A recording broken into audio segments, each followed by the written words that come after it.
ಜಯತಿ ಹರಿರಚಿಂತ್ಯಃ ಸರ್ವದೇವೈಕವಂದ್ಯಃ ಪರಮಗುರುರಭೀಷ್ಟಾವಾಪ್ತಿದಃ ಸಜ್ಜನಾನಾಂ ನಿಖಿಲಗುಣಗಣಾರ್ಣೋ ನಿತ್ಯನಿರ್ಮುಕ್ತದೋಷಃ ಸರಸಿ ಚ ನಯನೋऽಸೌ ಶ್ರೀಪತಿರ್ಮಾನದೋ ನಃ ಪ್ರಾದುರ್ಭಾವಾः ಹರೇಃ ಸರ್ವೇ ನೈವ ಪ್ರಾಕೃತದೇಹಿನಃ ನಿರ್ದೋಷಗುಣಸಂಪೂರ್ಣಾಃ ದರ್ಶಯಂತಿ ಅನ್ಯಥೈವತು. ಆದ್ದರಿಂದ ಪರಮಾತ್ಮನ ಅವತಾರ ಪ್ರಾದುರ್ಭಾವಗಳು ಸಹ ಮೂಲರೂಪ ಹೇಗೋ ಹಾಗೆ ನಿರ್ದೋಷ ಗುಣಸಂಪೂರ್ಣಾಃ ನೈವ ಪ್ರಾಕೃತದೇಹಿನಃ, ಪ್ರಾಕೃತ ದೇಹವಕ್ಕಿಲ್ಲ, ನಿರ್ದೋಷವಾದ ಗುಣಸಂಪೂರ್ಣಗಳು, ನಿರ್ದೋಷಾಶ್ಚ ಗುಣಸಂಪೂರ್ಣಾಶ್ಚ ನಿರ್ದೋಷ ಗುಣಸಂಪೂರ್ಣಾಃ, ನಿರ್ದೋಷವೂ ಗುಣಸಂಪೂರ್ಣವೂ ಆಗಿದೆ, ನಿರ್ದೋಷವಾದ ಗುಣಗಳಿಂದ ಸಂಪೂರ್ಣವಾಗಿವೆ. ದರ್ಶಯಂತಿ ಅನ್ಯಥೈವತ್ತು, ನೋಡೋದಕ್ಕೆ ಹಾಗಿಲ್ಲ ಅನ್ನೋ ಕಾಣಿಸುತ್ತೆ, ನಿಜವಾಗಲೂ ಕೂಡ ಹಾಗಿದ್ದಾನೆ. ಅದು ಯಾತಕ್ಕೆ ಹಾಗೆ ತೋರಿಸ್ಬೇಕು? ಇರೋದೊಂದು ತೋರಿಸೋದೊಂದು ಯಾತಕ್ಕೆ ಅಂದರೆ ದುಷ್ಟಾನಾಂ ಮೋಹನಾರ್ಥಾಯ, ದುಷ್ಟರಿಗೆ ಮೋಹನವನ್ನು ಮಾಡಬೇಕು ಎಂಬ ದೃಷ್ಟಿಯಿಂದ ಮಾಡ್ತಾ ಇದ್ದಾನೆ. ಇದು ತುಂಬ ಮುಖ್ಯವಾದ, ಬೇರೆ ಎಲ್ಲೂ ಕೂಡ ಇದು ಅವೇ ತಕ್ಷಣ ಯಾಕೆ ಮೋಹನ ಮಾಡಬೇಕು ಅನ್ನೋ ಪ್ರಶ್ನೆ ಬಂದುಬಿಡತ್ತೆ. ಅದಕ್ಕೆ ಯಾರು ಅರ್ಹರಲ್ಲ ಅವರಿಗೆ ಮೋಹನ ಮಾಡಿದರೆ ಮಾತ್ರನೇ ಸಜ್ಜನರಿಗೆ ಉದ್ಧಾರ ಆಗ್ಲಿಕ್ಕೆ ಸಾಧ್ಯ.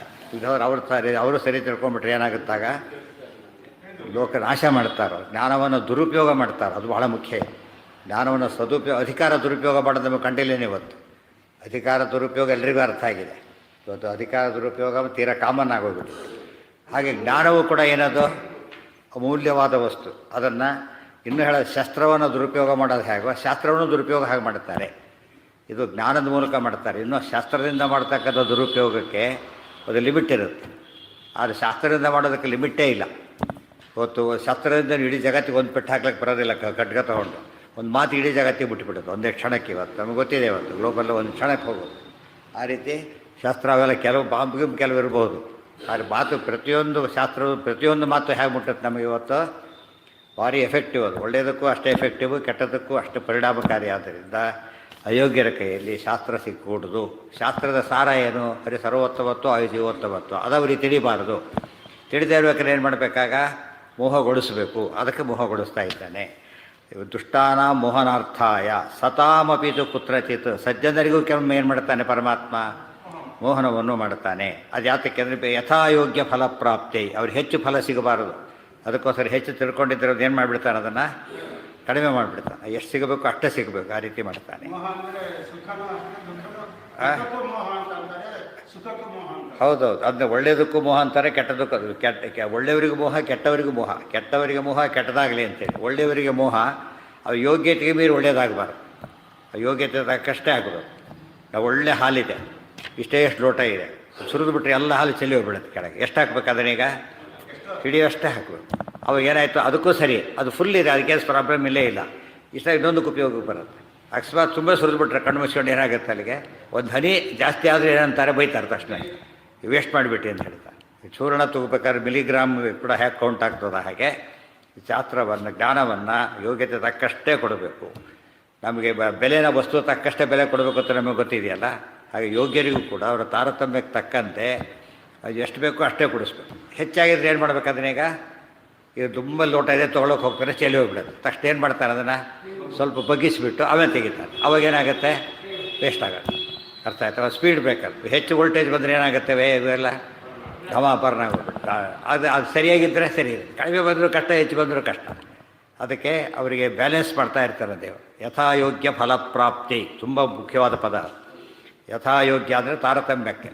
ಯೋಗ್ಯತಾ ಮನತಿ ಕ್ರಮ ಕೊಡೋದ್ರಿಂದ ಬಂತಲ್ಲ, ಯೋಗ್ಯತಾ ತಾರತಮ್ಯ ತಾದಸ್ಸೇ ವಿಶ್ರಬುದ್ಧಿ, ಅದೆಲ್ಲ ಭಾಷೆ ಗೊತ್ತಿದೆ. ಯೋಗ್ಯತಾ ತಾರತಮ್ಯ, ಯೋಗ್ಯತೆಯಲ್ಲಿ ತಾರತಮ್ಯ ಇರೋದರಿಂದ ಹಾಗೆ ಮಾಡ್ತಾನೆ. ತಾರತಮ್ಯ ಇಲ್ಲದೆ ಹೋಗಿದ್ರೆ ಹೀಗೆಲ್ಲ ಮಾಡೋಕ್ಕೆ ಕಾರಣ ಇರ್ತಿರಲಿಲ್ಲ. ಲೀಲೆ ಮತ್ತು ಜೀವ ಭೇದ ಇಲ್ಲದೆ ಹೋಗಿದ್ದರೆ, ಸಾತ್ವಿಕಾದಿ ಭೇದ ಇಲ್ಲದೆ ಹೋಗಿದ್ರೆ ದುಷ್ಟಮೋಹನ ಪ್ರಶ್ನೆ ಬರ್ತಿರಲಿಲ್ಲ. ತಾರತಮ್ಯ ಇಲ್ಲದೆ ಹೋಗಿದ್ದರೆ ಯಥಾಯೋಗ್ಯ ಫಲಪ್ರಾಪ್ತಿ ಬರ್ತಿರಲಿಲ್ಲ. ಸೊ ತಾರತಮ್ಯನೂ ಇದೆ, ಜೀವ ತ್ರೈವಿಧ್ಯವೂ ಇದೆ. ಆದ್ದರಿಂದ ಹಾಗೆ ಮಾಡಲೇಬೇಕಾಗಿದೆ. ಯಥಾಯೋಗ್ಯ ಫಲಪ್ರಾಪ್ತಿ ಲೀಲೇಶ ಪರಮಾತ್ಮನಃ, ಇದೆಲ್ಲ ಏನಿದೆ ಪರಮಾತ್ಮನ ಲೀಲೆ. ಜ್ಞಾನಂ ತೇಹಂ ಸವಿಜ್ಞಾನಂ ಇದಂ ವಕ್ಷ್ಯಾಮಿ ಅಶೇಷತಃ.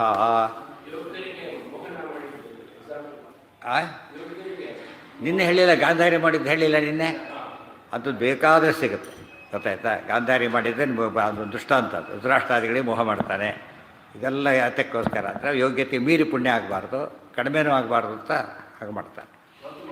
ನಮ್ಮಲ್ಲಿ ನಿತ್ಯ ಕಾಣ್ತೀವಿ ಯೋಗ್ಯತೆಗೆ ತಕ್ಕಂತ ಹೇಳಬೇಕು ಅಂತ ಎಲ್ಲ ಗೊತ್ತೇ ಇದೆ. ಇವತ್ತು ಹೇಳಬೇಕಾದ್ರೂ ಕೂಡ ಅದೆಲ್ಲ ಅವ್ರಿಗೆ ಹೇಳಬೇಡ, ತಿಳಿಯೋದಿಲ್ಲ ಅಂತ ಹೇಳ್ಬೇಕು ತಕ್ಷಣ. ಅಕಸ್ಮಾತ್ ನಾನು ಹೇಳಿಬಿಟ್ರೆ ಏನು ಮಾಡ್ತಾರೆ ಈಗ? ಇವತ್ತು ಫ್ಯೂಸ್ ಮನೆಯಲ್ಲಿ ಹೋಗಿದೆ ಹಾಕಿಕೊಟ್ರೆ ಪರವಾಗಿಲ್ಲ, ನೀವು ಅದು ಲೈನಲ್ಲಿ ಹೋದಾಗ ಹೋಗ್ಬಿಟ್ರೆ ಏನಾಗುತ್ತೆ ಅಲ್ಲಿಗೆ? ಅದು ಸರಿಯಾಗಿ ಹಾಕ್ಕೊಟ್ರು ಕೇಸ್ ಹಾಕ್ತಾರೆ ನಿಮ್ಮ ಮೇಲೆ. ಸರಿಯಾಗಿ ಹಾಕ್ಕೊಟ್ರು ಕೂಡ ಯಾಕೆ ಬಿಟ್ಟಿದ್ದೀವಿ ಫಸ್ಟ್?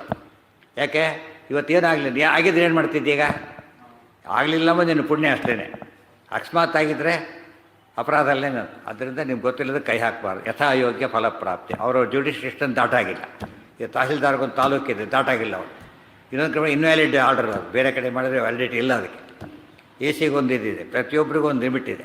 ಅದೇ ರೀತಿಯಲ್ಲಿ ಅದನ್ನು ದಾಟಿಕೊಡೋದು ಹಾಗೆ ಮಾಡ್ತಾನೆ ಲೀಲೈಷ. ಅದಕ್ಕೆ ನಾವೇನು ಮಾಡಬೇಕು ಅಂದರೆ ನಾವು ಕಾಷಸ್ ಆಗಬಾರ್ದು. ನಮ್ಮ ಯೋಗ್ಯತೆ ಮಾಡಿಬಿಟ್ಟು ಸ್ವೀಟ್ ತರ್ಕೊಳ್ಳೋಕೆ ಹೋಗಬಾರ್ದು. ಯಾಕೆ?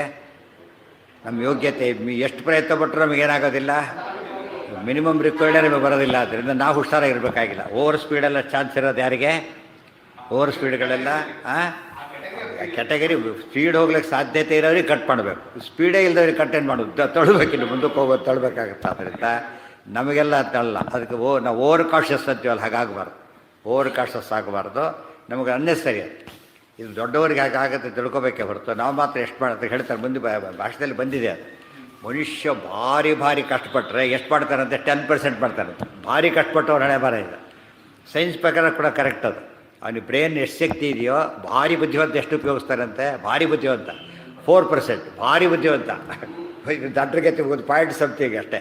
ಊಟ ತಿಂಡಿಗೆ ಅಷ್ಟೇ ಉಪಯೋಗಿಸ್ಬಿಟ್ರೆ ಏನಾಯಿತು? ಈ ದೇಹನ ಬೃದ್ಧಿನ ಊಟ ತಿಂಡಿಗೆ ಉಪಯೋಗಿಸ್ಬಿಟ್ರೆ ಪ್ರಾಣಿಗಳು ಅಷ್ಟಕ್ಕೆ ಉಪಯೋಗಿಸೋದು ಅಲ್ಲ. ಅಲ್ಲೇನು? ಊಟ ತಿಂಡಿಗೋಸ್ಕರ ಪ್ರಾಣಿಗಳು ನಾವು ಉಪಯೋಗಿಸ್ಬೇಕು. ಕ್ಯಾಲ್ಕುಲೇಟ್ ತೊಗೊಂಡು ಸೂಪರ್ ಇಂಪೋರ್ಟೆಡ್ ಕಂಪ್ಯೂಟರು ಅದು ಹಾಲಿ ಬಸ್ಸಲ್ಲಿ ಲೆಕ್ಕ ಮಾಡ್ತಾ ಕೂತಿದ್ದಾನೆ. 4 + 4 = ಅಷ್ಟೇ, ಇದೇನು ಜಾಸ್ತಿ ಇಲ್ಲೇ ಇಲ್ಲ. ಕಂಪ್ಯೂಟರ್ ತೊಗೊಂಡಿದ್ದು ಏನಾಯ್ತು ಅವನೀಗ? ವೇಸ್ಟ್ ಅಂತ ಕರೀತೀವಿ. ಅದು ಮನುಷ್ಯ ಜನ್ಮ ವ್ಯರ್ಥವಾಗಲಿಲ್ಲ, ಫಲವಿದು ಬಾಳದುದಕ್ಕೆ. ಅದು ಅರ್ಥ ಮಾಡಿಕೊಂಡ್ರೆ ಗೊತ್ತಾಗ್ತದೆ. ಇದು ನಾವು ಯಾತಕ್ಕೆ ಉಪಯೋಗಿಸ್ತಾ ಇರೋದಂದರೆ ಭಾರಿ ಆಶ್ಚರ್ಯ ಇದೆ. ಎಷ್ಟೇ ಇದ್ರೂ ನಮಗೆ ಆ ಕಡೆ ಗಮನ ಬರೋದೇ ಇಲ್ಲ. ಅದಕ್ಕೋಸ್ಕರ ನಾವು ಯಥಾಯೋಗ್ಯ ಭಾರಿ ಪ್ರಯತ್ನ ಪಟ್ಟರೆ ಅದು 10% ಆಗುತ್ತೆ. ಆದ್ದರಿಂದ ತುಂಬ ಪ್ರಯತ್ನ ಪಡ್ತಾನೆ ಇರಬೇಕು. ಅವರು ಬೇಕಲ್ಲ ಆದರೆ ಸಡನ್ನಾಗಿ ಹೋಗ್ಬಿಟ್ರೆ ಮುಂದೆ ಹೋಗ್ಬಿಡ್ತಾರೆ ದೊಡ್ಡ ದೇವತೆಗಳಂಥವ್ರಿಗೆಲ್ಲ. ಆದರೆ ಅವರಿಗೆ ಇದೆಲ್ಲ ಹೇಳಿದ್ದಾದ್ದರಿಂದ ನಮಗೆ ಹೇಳ್ತಿರೋದೆಲ್ಲ ಎಷ್ಟು ಬೇಕೋ ಅಷ್ಟು ಸಾಧು ಜಾಸ್ತಿ ಮಾಡಿ ಅಂತಲೇ ಹೇಳ್ತಾರೆ. ಜ್ಞಾನಂ ತೇಹಂ ಸವಿಜ್ಞಾನಂ ಇದಂ ವಕ್ಷ್ಯಾಮಿ ಅಶೇಷತಃ ಯಜ್ಞಾತ್ವಾ ನೇಹ ಭೂಯೋನ್ಯತೆ ಜ್ಞಾತವ್ಯಮವಶಿಷ್ಯತೆ. ಇಲ್ಲಿಷ್ಟು ಗುಣ ಗೀತಾವಾಕ್ಯಗಳೀಗ. ಇಷ್ಟೊತ್ತು ಮಹಾಭಾರತ ಕೊಟ್ಟು, ಮಹಾಭಾರತ ಅತ್ಯಂತ ಸಾರಭೂತವಾದ ಭಾಗ ಉಪದೇಶದಲ್ಲಿ ಯಾವುದೋ ಗೀತಾ. ಅದರಲ್ಲಿ ನೋಡಿ ಎಷ್ಟು ಬಂದಿದೆ ಅಂತ ಹೇಳಿ. ಇದು ಯಾರು ಒಪ್ಪೋದಿಲ್ಲ ಅಂತ ಹೇಳಾಗಿಲ್ಲ. ಮಹಾಭಾರತ ಒಪ್ಪದೇ ಇರೋರು ಗೀತೆ ಒಪ್ತಾರೆ ಅಷ್ಟರ ಮಟ್ಟಿಗೆ. ಗೀತೆ ಎಂಬುದು ಇವತ್ತು ಆಲ್ಮೋಸ್ಟ್ ಇವತ್ತಿನ ಕಾಲಕ್ಕೆ ಕೂಡ ಅದು ಸೂಪರ್ ಟೆಸ್ಟ್ ಅಂತ ಒಪ್ಪಿಬಿಟ್ಟಿದ್ದಾರೆ. ಮ್ಯಾನೇಜ್ಮೆಂಟು, ಸ್ಟ್ರೆಸ್ ಇದು, ಆಮೇಲೆ ಸೈಕಲಾಜಿಕಲ್ ಇದು ಎಲ್ಲದಕ್ಕೂ ಕೂಡ ಗೀತೆ ಉಪಯೋಗ ಆಗುತ್ತೆ ಅಂತ ಇವತ್ತು ಒಪ್ಕೊಂಡ್ಬಿಟ್ಟಿದ್ದಾರೆ ಜನ. ಇವತ್ತಿನ ಕಾಲಕ್ಕೆ ಗೀತೆನಿಗೆ ಬಿಟ್ಟಿದ್ದಾರೆ, ಮೇಲಕ್ಕೆ ಬಿಟ್ಟೆ ಗೊತ್ತಲ್ಲ ನಿನ್ನೆ ಗೀತಾನ ಈ ಬುಕ್ಕಲ್ಲಿ ಇದು ಕಟ್ಟಿದ್ದಾರೆ ಅಂತ ಕೇಳಿದರೆ ಎಷ್ಟು ಮಹತ್ವ ಇದೆ. ಆ ರೀತಿ ಅಗತ್ಯ ಯಾವ ಗ್ರಂಥನೂ ಬಿಟ್ಟಿಲ್ಲ. ಫಸ್ಟ್ ಟೈಮ್ ಬಿಡ್ತಾ ಇರೋದೆಲ್ಲ ವಿಷ್ಣು ಸರ್ವತ್ವತ್ತು ಅದರೊಳಗೆ. ಗೊತ್ತಾಯ್ತಾ? ಭಗವದ್ಗೀತೆ ಒಪ್ಪರಲ್ಲ, ವಿಷ್ಣು ಸರ್ವತ್ವತ್ತು ಒಪ್ಪಲೇಬೇಕು. ಭಗವದ್ಗೀತೆ ಒಪ್ಪೋದಿಲ್ಲ ಅಂದರೆ ಅವ್ರ ತಿಳುವಳಿಕೆನೇ ಇಲ್ಲ ಅಂತ. ಆಯಿತಾ? ವಿಷ್ಣು ಸಹಸ್ರ ಹೈಯೆಸ್ಟ್ ಸ್ತೋತ್ರ, ಅದು ವಿಷ್ಣು ಸ್ತೋತ್ರ. ಇವತ್ತು ಯಾವುದೇ ಸಹಸ್ರ ಗರುಡಲ್ಲಿ ಕೂಡ ಸಹಸ್ರಾಮ ಸ್ತೋತ್ರ ಯಾವ್ದು ಮಾಡಿದ್ದಾರೆ ಇವತ್ತು? ವಿಷ್ಣು ಸಹಸ್ರನಾಮನೇ. ಅದು ಮಾಧುರ್ಯ ಬಣೆ ಬಿಟ್ಟು ಹೋಗೋದಿಲ್ಲ, ಯೋಚನೆ ಇಲ್ಲ. ಉಳಿದವರೆಲ್ಲ ಮಾಡ್ತಾರೆ. ಆಶ್ಚರ್ಯ ಅಂತ ಕೇಳಿದರೆ ಬಹಳಷ್ಟು ತಮ್ಮಿಂದ ತೋರಿಸ್ತಾರೆ. ಏನೋ ಒಂದು ಅವೇರ್ನೆಸ್ ತೋರಿಸ್ತಾರೆ ಧರ್ಮದ ಬಗ್ಗೆ. ಇದರಲ್ಲಿ ತೋರಿಸೋಕ್ಕೆ ಏನು ಉಪಯೋಗ? ವಿಷ್ಣು ಸಹಸ್ರ ಉಪಯೋಗ. ನಾನ್ ಕಾಂಟ್ರವರ್ಸಿಯಲ್ ಆಯಿತು. ವಿಷ್ಣು ಒಂದು ಬೇರೆ ಆರಿಸ್ಕೊಬಿಟ್ರೆ ಏನು ಮಾಡ್ತಾರೆ? ಅವರವ್ರು ಮಾತ್ರ ಬರ್ತಾರೆ. ವಿಷ್ಣು ಸಹಸ್ರ ಆರಿಸ್ಕೊಂಡ್ರೆ ಏನಾಗ್ತಾರೆ? ಎಲ್ಲ ಭಗವದ್ಗೀತಾ ಉಪನ್ಯಾಸ ಎಲ್ಲರೂ ಅಟೆಂಡ್ ಆಗಿಬಿಡ್ತಾರೆ. ಮಧ್ವಜ ಉಪನ್ಯಾಸ ಮಾಧವರು ಮಾತ್ರ ಅವರು ಬರಲ್ಲ ಅಂತ ಕಾಲ ಇದು. ಯಾಕೆ ಹೇಳಿತ್ತು ಅಂದರೆ ಅಷ್ಟರ ಮಟ್ಟಿಗೆ ಆದಷ್ಟು ಬಿಡ್ತು ಜಾಸ್ತಿ ಇಟ್ಕೋಬೇಕು. ಬಿಡ್ತು ಜಾಸ್ತಿ ಇದ್ದಷ್ಟು ಕೂಡ ಹೆಚ್ಚಾಗಿ ರೀಚ್ ಆಗುತ್ತೆ. ಭಗವದ್ಗೀತೆ ಅದಷ್ಟು ಬಿಡ್ತಿರೋದಕ್ಕಿಲ್ಲ. ಬೇರೆ ದೇಶ ಇವತ್ತು ಹೇಳ್ತಾರೆ ಅತಿ ಹೆಚ್ಚು ಒಂದು ಶಾಸ್ತ್ರ ಪುಸ್ತಕ ಅನುವಾದ ಆಗಿದೆ ಅಂದರೆ ಅದು ಭಗವದ್ಗೀತೆ. ಬೇರೆ ಯಾವ ಜಗತ್ತಿನ ಧರ್ಮಗ್ರಂಥಗಳು ಕೂಡ ಭಗವದ್ಗೀತೆ ಆದಷ್ಟು ಅನುವಾದ ಅಷ್ಟಾಗಿಲ್ಲ. ಅರ್ಥ ಒಬ್ಬರು ಯಾರು ಇಂಗ್ಲೀಷ್ನಲ್ಲಿ ಬರೀತಾರೆ, 20 ವರ್ಷ ಕಷ್ಟಪಟ್ಟು ಬರಿತಾ ಇದ್ದೀರಿ, ಇಷ್ಟು ಬರೋದು ಪಾಪ 20 ಇಯರ್ಸ್ ಕಷ್ಟಪಟ್ಟಿದ್ದೀರಿ ಅರ್ಥ ಬೇರೆ ಮಾಡಲಿಕ್ಕೆ. ಎಷ್ಟು ಬರೋದು ಸಮಾಧಾನ ಆಗ್ತಾ ಇಲ್ಲ, ಈಗಲೂ ಸಮಾಧಾನ ಇಲ್ಲ ಅಂತ ಹೇಳ್ತಾರೆ. ಯಾಕೆಂದರೆ ಭಗವದ್ಗೀತೆ ಟ್ರಾನ್ಸ್ಲೇಟ್ ಮಾಡೋದು ಭಾರಿ ಕಷ್ಟ. ಎಷ್ಟು ಅರ್ಥ ಇದೆ ಅದರೊಳಗೆ. ಅದನ್ನ ಹೇಳಿ ಕಷ್ಟಪಡ್ಲಿಕ್ಕೆ ಏನು ಕಾರಣ ಅಂದರೆ ಯಾವ ಅರ್ಥ ಇನ್ನೊಂದು ಅರ್ಥ ಮಿಸ್ ಆಗುತ್ತೆ, ಮತ್ತೊಂದು ಅರ್ಥ ಮಿಸ್ ಆಗುತ್ತೆ ಟ್ರಾನ್ಸ್ಲೇಟ್ ಮಾಡ್ಲಿಕ್ಕೆ ಹೊರಟಾಗ. ಅಂತೂ ನಾನು ಮಾಡಿರೋದು ಭಾಳ ಕಡಿಮೆ, ಇಷ್ಟು ಕಷ್ಟಪಟ್ಟು ಎಷ್ಟು ಮಾಡಿದ್ದೀನಿ ಅಂತ ಹೇಳ್ತಾರೆ. ಯಾವ ಆ್ಯಂಗಲಲ್ಲಿ ಹೊಸ ಹೊಸ ಅರ್ಥ ಕೊಡ್ತಾ ಇರುತ್ತೆ, ಹೊಸ ಹೊಸ ಅರ್ಥ ಕೊಡೋಕ್ಕೆ ಸಾಧ್ಯತೆ. ಒಂದು ಇಷ್ಟೇ ಎಷ್ಟು ಒಂದು 10 ಗ್ರಾಮ್ಸ್ ಬಂಗಾರದಲ್ಲಿ ಎಷ್ಟು ಕೆಲಸ ಮಾಡ್ತಾನೆ ಅಕ್ಸಾರಿ ಬಂದವನು, ಗೊತ್ತಾಯ್ತಾ? ವೆರೈಟಿ ಆಶ್ಚರ್ಯ. ನಾವು ಕೊಟ್ಟು ಬಂಗಾರನ ಅನಿಸ್ಬಿಡುತ್ತೆ, ಆ ರೀತಿ ಮಾಡ್ತಾನೆ. ಅದು ಯಾರಿಗೆ ಬರುತ್ತೆ ಅಷ್ಟು. ಅದ್ರ ಕಬ್ಬಣದಲ್ಲಿ ಮಾಡೋಕ್ಕೆ ಬರಲ್ಲ ಆ ರೀತಿ. ಕಬ್ಬಣ ಇಷ್ಟು ದಪ್ಪ ಕೊಟ್ಟರು ಕೂಡ ಬುದ್ಧಿ ಆಗಿಬಿಡುತ್ತೆ, ಆ ಕ್ವಾಲಿಟಿ ಇಲ್ಲ.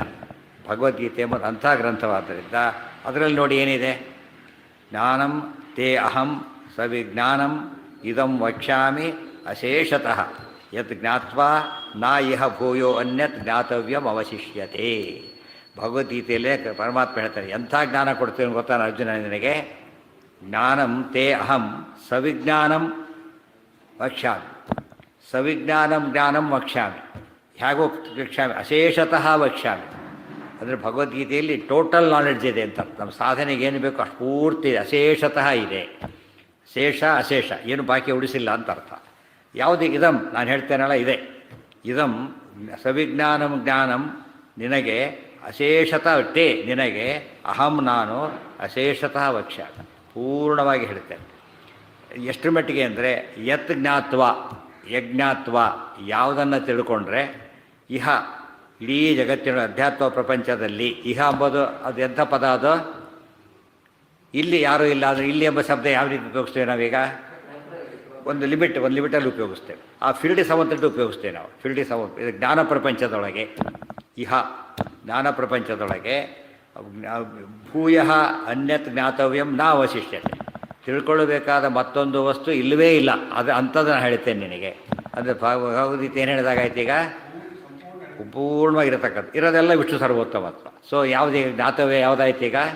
ವಿಷ್ಣು ಸರ್ವೋತ್ತಮತ್ವನೇ ಜ್ಞಾತವ್ಯ ವಿಚಾರ. ಅಂದರೆ ಇಷ್ಟು ಅಪೇರೆಂಟಾಗಿ ಅಷ್ಟು ಕಾಣಿಸುತ್ತೆ. ಅದನ್ನು ಬೇರೆ ಅರ್ಥ ಬರೀತಾರೆ ಅಂದರೆ ಎಷ್ಟು ಆಶ್ಚರ್ಯ. ಅದು ನೋಟಿಸ್ ಮಾಡಿದವರು ಎಷ್ಟು ತಪ್ಪಾಗುತ್ತೆ. ಇರೋದು ಕೆಮಿಸ್ಟ್ರಿ ಅದು ಬರೀತಾರೆ, ಫಿಸಿಕ್ಸ್ ಲೆಕ್ಚರ್ ಹೊಡಿತಾರೆ ಫಿಸಿಕ್ಸ್ ಬಗ್ಗೆ, ಗೊತ್ತಾಯ್ತಾ? ಇದು ಯಾವುದೋ ಒಂದು ಶೂನ್ಯವಾದ ಹೇಳ್ತಾರೆ, ಇಲ್ಲೇ ಇಲ್ಲ ಅದೆಲ್ಲ ಕೂಡ. ಭಗವದ್ಗೀತೆ ತುಂಬ ಅಪೇರೆಂಟಾಗಿ ಮಹಾಭಾರತ ಸುಮ್ಮನೆ ಕೇಳಿದವರು ಕೂಡ ಭೀಮಸೇನ ನಾಯಕ ಅಂತ ಗೊತ್ತಾಗುತ್ತೆ. ಅದನ್ನು ಅಲ್ಲ ಅಂತ ಕೆಡಿಸ್ತಾ ಇದ್ದಾರೆ, ಗೊತ್ತಾಯ್ತಾ?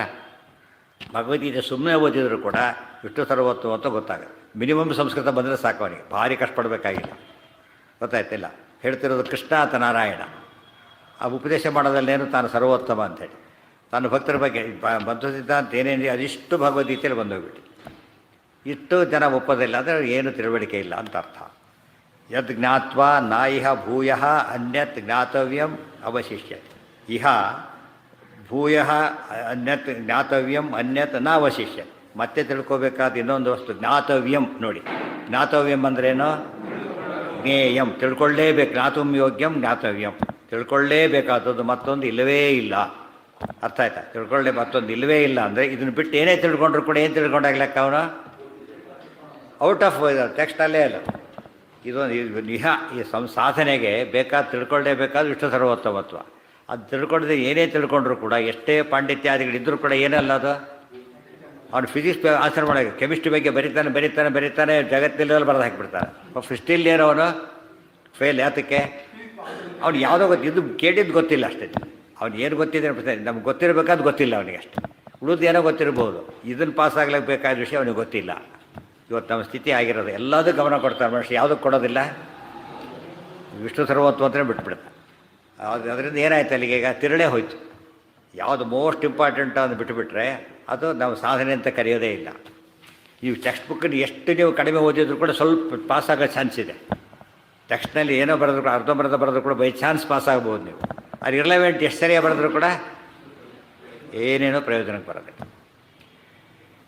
ಅಹಂ ಕೃಷ್ಣಶ್ಚ. ಅದಕ್ಕೆ ಯಾವುದಾದ್ರು ನಮಗೆ ಬರಲಿಲ್ಲ, ಬಸ್ನಲ್ಲಿ ಹೋಗ್ತಿರ್ತಾನೆ, ಬಸ್ ನಿಂತಿರುತ್ತೆ, ಕೆಳಗಿಳಿದಿರ್ತಾನೆ, ಅವ್ನು ಬರೋದಿಲ್ಲ, ಬಸ್ ಒಳಗೆ ಶುರುವಾಗುತ್ತೆ. ಅವ್ನಿಗೆ ಚೇಂಜ್ ಕೊಟ್ಟಿರೋದಿಲ್ಲ, ಬಿಟ್ಟು ಹೊರಟುಬಿಡ್ತಾನೆ. ಯಾಕಂದರೆ ಆಮೇಲೆ ಚೇಂಜಿಗೂ ಸರಿ ಎತ್ಕೊಂಡ್ರೆ ಬಸ್ ಹೋಗುತ್ತೆ. ಆಮೇಲೆ ಅದು ದೊಡ್ಡ ಯಾವುದೋ ಪ್ರೋಗ್ರಾಮ್ ಹಾಳಾಗೋಗ್ಬಿಡುತ್ತೆ. ಆ ಚೇಂಜ್ ₹100 ಕೊಟ್ಬಿಟ್ಟು ಹೊಡೋಗ್ಬಿಡ್ತಾರೆ. ಯಾಕೆಂದರೆ ಅದು ಬಸ್ ಭಾರಿ ಇಂಪಾರ್ಟೆಂಟ್. ಈಗ ಅದು ಎರಡೂ ಸಿಕ್ಕರೆ ಒಳ್ಳೆ ಸಂತೋಷನೇ. ಆದರೆ ಒಂದು ಕಳೆಯೋದಾಗ ಯಾವ್ದು ಕಳ್ಕೊಬೇಕು ನೀವೀಗ? ಮುಖ್ಯವಾದ್ರೆ ಕಳ್ಕೊಬಾರ್ದು, ಅಮುಖ್ಯ ಕಳ್ಕೊಬೇಕು. ಇವತ್ತು ಅಮುಖ್ಯನೇ ತದರಂ ಬಹುಲೋಕ ವಿಚಿಂತನಯ ಪ್ರವಣಂ ಕುರು ಮಾನಸ ಮೀಶಪತಿ. ನಾವು ಅನ್ನೆಸ್ತೇರಿ ಎಷ್ಟೋ ದಿನ ಬರ್ತಾರೆ ನೋಡಿ, ಜಾರಿ ಬಿತ್ತು ಕಾಲಲ್ಲಿ, ಏನೋ ತೊಗೊಳಕ್ಕೋಗಿ ಬಿದ್ದು ರೈಲ್ ಅಡಿ ಬಿದ್ದ, ಏನೋ ಬಿತ್ತು ತೊಗೊಳಕ್ಕೋದ ತಾನೇ ಬಿದ್ದುಬಿಟ್ಟ. ಆ ಕಾಲಕ್ಕೆ ಏನು ಪ್ರೇರೇಪಣೆ ಆಯ್ತು ನೋಡಿ, ನೋಡಿದ್ರೆ ಅದು ಆ್ಯಕ್ಚುಲಿ ಅದು ಏನು ಒಂದು ₹100 ವಸ್ತು ಅಷ್ಟೇ, ಕಳ್ಕೊಂಡಿದ್ದು ಪ್ರಾಣನ. ಅರ್ಥ ಆಯ್ತಾ? ಆ್ಯಕ್ಚುಲಿ ಅದು ಹೋದ್ರೆ ನಿಶ್ಚಿಂತ ಬಿಟ್ಟುಬಿಡೋದ್ರೆ ಮುಗಿದೋಯ್ತು. ಅದು ಅಷ್ಟು ತಿಳುವಳಿಕೆ ಬರಲ್ಲ. ಆಗ ಅದು ಬರ್ಬೇಕಾದ್ರೆ ಏನಾಗಿರ್ಬೇಕಾಗ ಸಂತತಂ ಚಿಂತೆ ಏನಂತಂ ಅಂತಕಾಲೇ ವಿಷಯ ಸರಿಯಾಗಿ ಮಾಡಿ ಮಾಡಿ ಮಾಡಿ ಗಟ್ಟಿ ಮಾಡ್ಕೋಬೇಕು ಅದನ್ನು. ಅಹಂ ಕೃಷ್ಣಸ್ಯ ಜಗತ್ ಏನಪ್ಪ ಅದು ಶ್ರೇಷ್ಠವಾದದ್ದು ಅಂದರೆ ಅಹಂ ಕೃಷ್ಣಸ್ಯ ಜಗತಃ ಪ್ರಭವಃ ಪ್ರಳಯಸ್ತಥಾ ಮತ್ತಃ ಪರತರಂ ನಾಣ್ಯತ್ ಕಿಂಚಿದಸ್ತಿ ಧನಂಜಯ. ಎಷ್ಟು ಕ್ಲಿಯರ್ ಇದೆ ನೋಡಿ. ಅಹಂ ಇದೆ, ಅದು 7ನೇ ಅಧ್ಯಾಯದ ಮಾತೆ ಜ್ಞಾನಂ ತೇಹಂ, ಅದೇ 7ನೇ ಅಧ್ಯಾಯದಲ್ಲೇ ಬಂದಿರೋದು ಇದು ಕೂಡ. ಅಹಂ ಕೃಷ್ಣಸ್ಯ ಜಗತಃ ಪ್ರಭವಃ ಪ್ರಳಯಃ ತಥಾ ಮತ್ತಃ ಪರತರಂ ನ ಅನ್ಯತ್ ಕಿಂಚಿತ್ ಅಸ್ತಿ ಧನಂಜಯ. ಅಹಂ ಪ್ರಭವಃ, ನಾನು ಹುಟ್ಟಿಗೆ ಕಾರಣ. ಯಾವುದಕ್ಕೆ? ಜಗತಃ, ಜಗತ್ತಿಗೆ, ಜಗತ್ತಿನ ಹುಟ್ಟಿಗೆ ನಾನು ಕಾರಣ. ತಕ್ಷಣ ಪ್ರಶ್ನೆ ಬಂತು, ಬ್ರಹ್ಮದೇವರಿದ್ದಾರಲ್ಲ ಅಂತ ಕೇಳಿದರೆ ಕೃಷ್ಣಸ್ಯ, ಇಡೀ ಜಗತ್ತಿಗೆ ನಾನು ಕಾರಣ. ಬ್ರಹ್ಮದೇವರು ಯಾವುದಕ್ಕೆ ಕಾರಣ? ತಾ ಹುಟ್ಟಿ ಬಂದಾದ ಮೇಲೆ ಕಾರಣ. ಬ್ರಹ್ಮದೇವರಿಗೆ ಕಾರಣ ಇದ್ದಾನೆ, ನಾರಾಯಣನ ಕಾರಣ ಇಲ್ಲ. ಎಲ್ಲ ಸೃಷ್ಟಿ ಮಾಡೋ ಬ್ರಹ್ಮದೇವನು ಸೃಷ್ಟಿ ಮಾಡಿದವನು ನಾನು. ಅಷ್ಟೇ ಅಲ್ಲ, ಬ್ರಹ್ಮದೇವರೊಳಗಿದ್ದು ಸೃಷ್ಟಿ ಮಾಡುವವನು ನಾನು. ಕೃಷ್ಣಸ್ಯ ಅನ್ನೋ ಪದ ಇಂಪಾರ್ಟೆಂಟ್. ಇದೆಲ್ಲ ಮಾಡಿದವರು ಯಾರು ಅಂತ ಕೇಳ್ತಾರಲ್ಲ, ಹಾಗೆ ಇದೆಲ್ಲ ಮಾಡಿದವರು ಯಾರು? ಏನೋ ಒಂದು ಕೆಲಸ ಮಾಡ್ತಿರ್ತಾರೆ, ಮೇನ್ ಕಾಂಟ್ರಾಕ್ಟರ್ ಎಲ್ಲರೂ ಉಳಿದವ್ರ ಹೆಸರು ಹೇಳೋದಿಲ್ಲ. ಯಾರ ಹೆಸರು ಹೇಳ್ತಾರೆ? ಆ ಕಾಂಟ್ರಾಕ್ಟರ್ ಮಾಡಿದ್ದು ಅಷ್ಟೇ. ಉಳಿದವರೆಲ್ಲ ಏನೇನು ಮಾಡಿದ್ರು ಕೂಡ ಏನು ಮಾಡಿದ್ದು? ಅವ್ರು ಹೇಳಿದಂತೆ ಮಾಡಿದ್ದು, ಗೊತ್ತಾಯ್ತಿಲ್ಲ. ಮತ್ತು ಎಲ್ಲ ಅವನಿಗೆ ಗೊತ್ತದೆ. ಇವರು ತಮ್ಮ ಕೆಲಸ ಅಷ್ಟೇ ಮಾಡ್ತಾರೆ ಅಷ್ಟೇ. ಇವರು ಆತೇನು ಮಾಡ್ತಾನೆ? ಎಲ್ಲದನ್ನು ಹೇಳ್ತಾನೆ. ಆದ್ದರಿಂದ ಆತ ಪ್ರಧಾನ ಆದ. ಇವತ್ತು ಜಗತ್ತಿಗೆ ಅತಿ ಮುಖ್ಯರಾದವ್ರು ಯಾರು? ಇನ್ನೂ ತರದ್ರು ಮನೆ ಯಾರ್ದು ಅಂತ ಕೇಳಿ ಕಾಂಟ್ರಾಕ್ಟರ್ ಹೋಗಿಬಿಟ್ಟ. ಯಾರೋ ಅವ್ರು ಬಂದೀಗ ಓನರ್ ಬರ್ತಾನೆ. ಈಗ ಕಾಂಟ್ರಾಕ್ಟರ್ ಕೆಲಸ ಮುಗಿತಾನೆ, ಇಲ್ಲ ಓನರ್ ಬರ್ತಾನೆ. ಇದೆಲ್ಲ ಅರ್ಥ ಮಾಡ್ಕೊತಾ ಹೊರಟ್ರೆ ನಾವು ಫೈನಲ್ ಆನ್ಸರ್ ಬಂದರೆ ಕೃಷ್ಣಸ್ಯ ಪದ ಮರಿಬಾರ್ದು ನಾವು. ಜನ್ಮಾದ್ಯಸ್ಯ ಯತಃ, ಅಸ್ಯ ಅಂದ್ರೇನು? ಕೃಷ್ಣಸ್ಯ ಜಗತಃ, ಇಡೀ ಜಗತ್ತಿಗೆ. ಅದು ಮರ್ತು ಬಿಡ್ತೇವೆ ನಾವೀಗ. ದೇವ್ರು ಮಾಡ್ತಾನೆ ಅಂತೀರಿ, ಏನು ಮಾಡ್ತಾನೆ ನೋಡಿ ಅಂದರೆ ಎಲ್ಲ ಮಾಡ್ತಾನೆ ಅಂತ. ಇದಲ್ಲ, ಎಲ್ಲ ಮಾಡೋನು ದೇವರು. ಚೀಫ್ ಇಂಜಿನಿಯರ್ ಫ್ಯೂಸ್ ಹಾಕ್ಲಿಕ್ಕೆ ಬರ್ತಾನೆ ಅಂತ ಕೇಳಿ ಹೇಳಬೇಕು. ಅದಕ್ಕೆ ಫ್ಯೂಸ್ ಹಾಕ್ಲಿಕ್ಕೆ ಕಳಿಸ್ತಾರೆ, ತಾನು ಬರೋದಿಲ್ಲ, ಹಿಡಿತಲ್ಲ. ಬಟ್ ಮಾಡಿದ್ದ್ಯಾರು? ಸಾಹೇಬ್ರು ಹೇಳಿದ್ರೆ ಬರ್ತೀರಿ ಅಂತ ಬರೋದಿಲ್ಲ. ಅವರು ಅವ್ರು ಹೇಳಿದ ತಕ್ಷಣ ಬರ್ತಾನೆ ಇಮಿಡಿಯೇಟಾಗಿ. ಅದನ್ನು ನಮ್ಮ ಮಾತು ಕೇಳೋದಿಲ್ಲ. ಯಾರ ಮಾತು ಕೇಳ್ತಾನೆ? ಅವ್ರ ಮಾತು ಕೇಳ್ತಾನೆ. ಸೊ ದೇವತೆಗಳು ನಮ್ಮ ಮಾತು ಕೇಳೋದಿಲ್ಲ. ಯಾರ ಮಾತು ಕೇಳ್ತಾರೆ? ದೇವ್ರ ಮಾತು ಕೇಳ್ತಾರೆ. ನಾವು ದೇವತೆಗಳು ನಾವೇ ಪುಸ್ತಕಪತ್ರ ಆರೋಗ್ಯ ಅಂದರೆ ದೇವ್ರು ಅಪ್ಲೈ ಮಾಡೋರಿಗೂ ಬರೋದೇ ಇಲ್ಲ. ಫೈಲ್ ಅಲ್ಲೇ ಬಿದ್ದಿರುತ್ತೆ ಅಂತಾರಲ್ಲ, ಹಾಗೆ ದೇವ್ರು ಹೇಳಬೇಕು. ನಾವು ಇವು ಯಾರೂ ಕೇಳಬೇಕಾಗಿಲ್ಲ. ಮುಖ್ಯಸ್ಥರು ಕೇಳಿಬಿಟ್ರೆ ಅವರೇ ಕಳಿಸ್ಕೊಡ್ತಾರೆ. ಅವರೇ ಬೇಡ ಅಂದರೂ ಕಳಿಸ್ಕೊಡ್ತಾರೆ. ಇವ್ರು ಯಾರು ಅಂತ ನಮಗೆ ಗೊತ್ತೇ ಇಲ್ಲ. ಇವ್ರು ಯಾರೋ ಅವನಿಗೆ ಗೊತ್ತು ಯಾರನ್ನು ಕಳಿಸ್ಬೇಕು ಅಂತ. ಯಾರಿಗೆ ಕಳಿಸ್ಬೇಕು ಗೊತ್ತು, ಯಾವಾಗ ಕಳಿಸ್ಬೇಕು ಗೊತ್ತು. ನಾವು ಇವ್ರನ್ನೇ ಗಟ್ಟಿ ಬಂದುಬಿಟ್ರೆ ಯಾರಾಗತ್ತಾಗ? ಅದು ಸ್ವಾತಂತ್ರ್ಯ ಇಲ್ಲ. ಆದ್ದರಿಂದ ಇಲ್ಲ, ಅದು ದುಡ್ಡು ಕೊಡೋಕೆ ಹೋಗ್ತೀವಿ, ಇಟ್ಕೊಬಿಟ್ಟು ಮತ್ತೆ ಅವ್ರು ಹೇಳೋರಿಗೆ ಕಾಯ್ತಿರ್ತಾರೆ. ಇದನ್ನ ಅರ್ಥ ಮಾಡಿಕೊಂಡ್ರೆ ನಾವು ಲೋಕದಲ್ಲಿ ನಮಗೇನು ಕಾಮನ್ ಸೆನ್ಸ್ ಇದೆ, ಶಾಸ್ತ್ರಕ್ಕೆ ಅಪ್ಲೈ ಮಾಡ್ಕೋಬೇಕು. ಲೋಕದಲ್ಲಿ ಮುಖ್ಯಸ್ಥನ ಹಿಡಿಯೋ ಪದ್ಧತಿ ಹೇಗಿದೆಯೋ ಶಾಸ್ತ್ರದಲ್ಲಿ ಹರಿದೇವ ಪರಹ ಅಂದರೆ ದೇವರನ್ನೇ ಹಿಡಿಬೇಕು. ಕೃಷ್ಣಸ್ಯ ಟೋಟಲ್, ಗೊತ್ತಾಯ್ತಾ? ಕೃಷ್ಣ ಅಂದರೆ ಏನದು? ಇಡೀ ಸಂಪೂರ್ಣವಾಗಿ ಅಂತ ಅರ್ಥ. ಕೃಷ್ಣ ಹೋಲ್, ಟೋಟಲ್, ಎಷ್ಟು ಬೇಕಾದ್ರೆ ಟೋಟಲ್ ಅರ್ಥ ಬರಬೇಕು ಅದಕ್ಕೆ. ಅಹಂ ಕೃಷ್ಣಸ್ಯ ಜಗತಃ ಪ್ರಭವಃ ಪ್ರಳಯಸ್ತಥಾ, ನಾನು ಪ್ರಳಯಲ್ಲ, ನಾಶ ಮಾಡೋನು ನಾನೇ.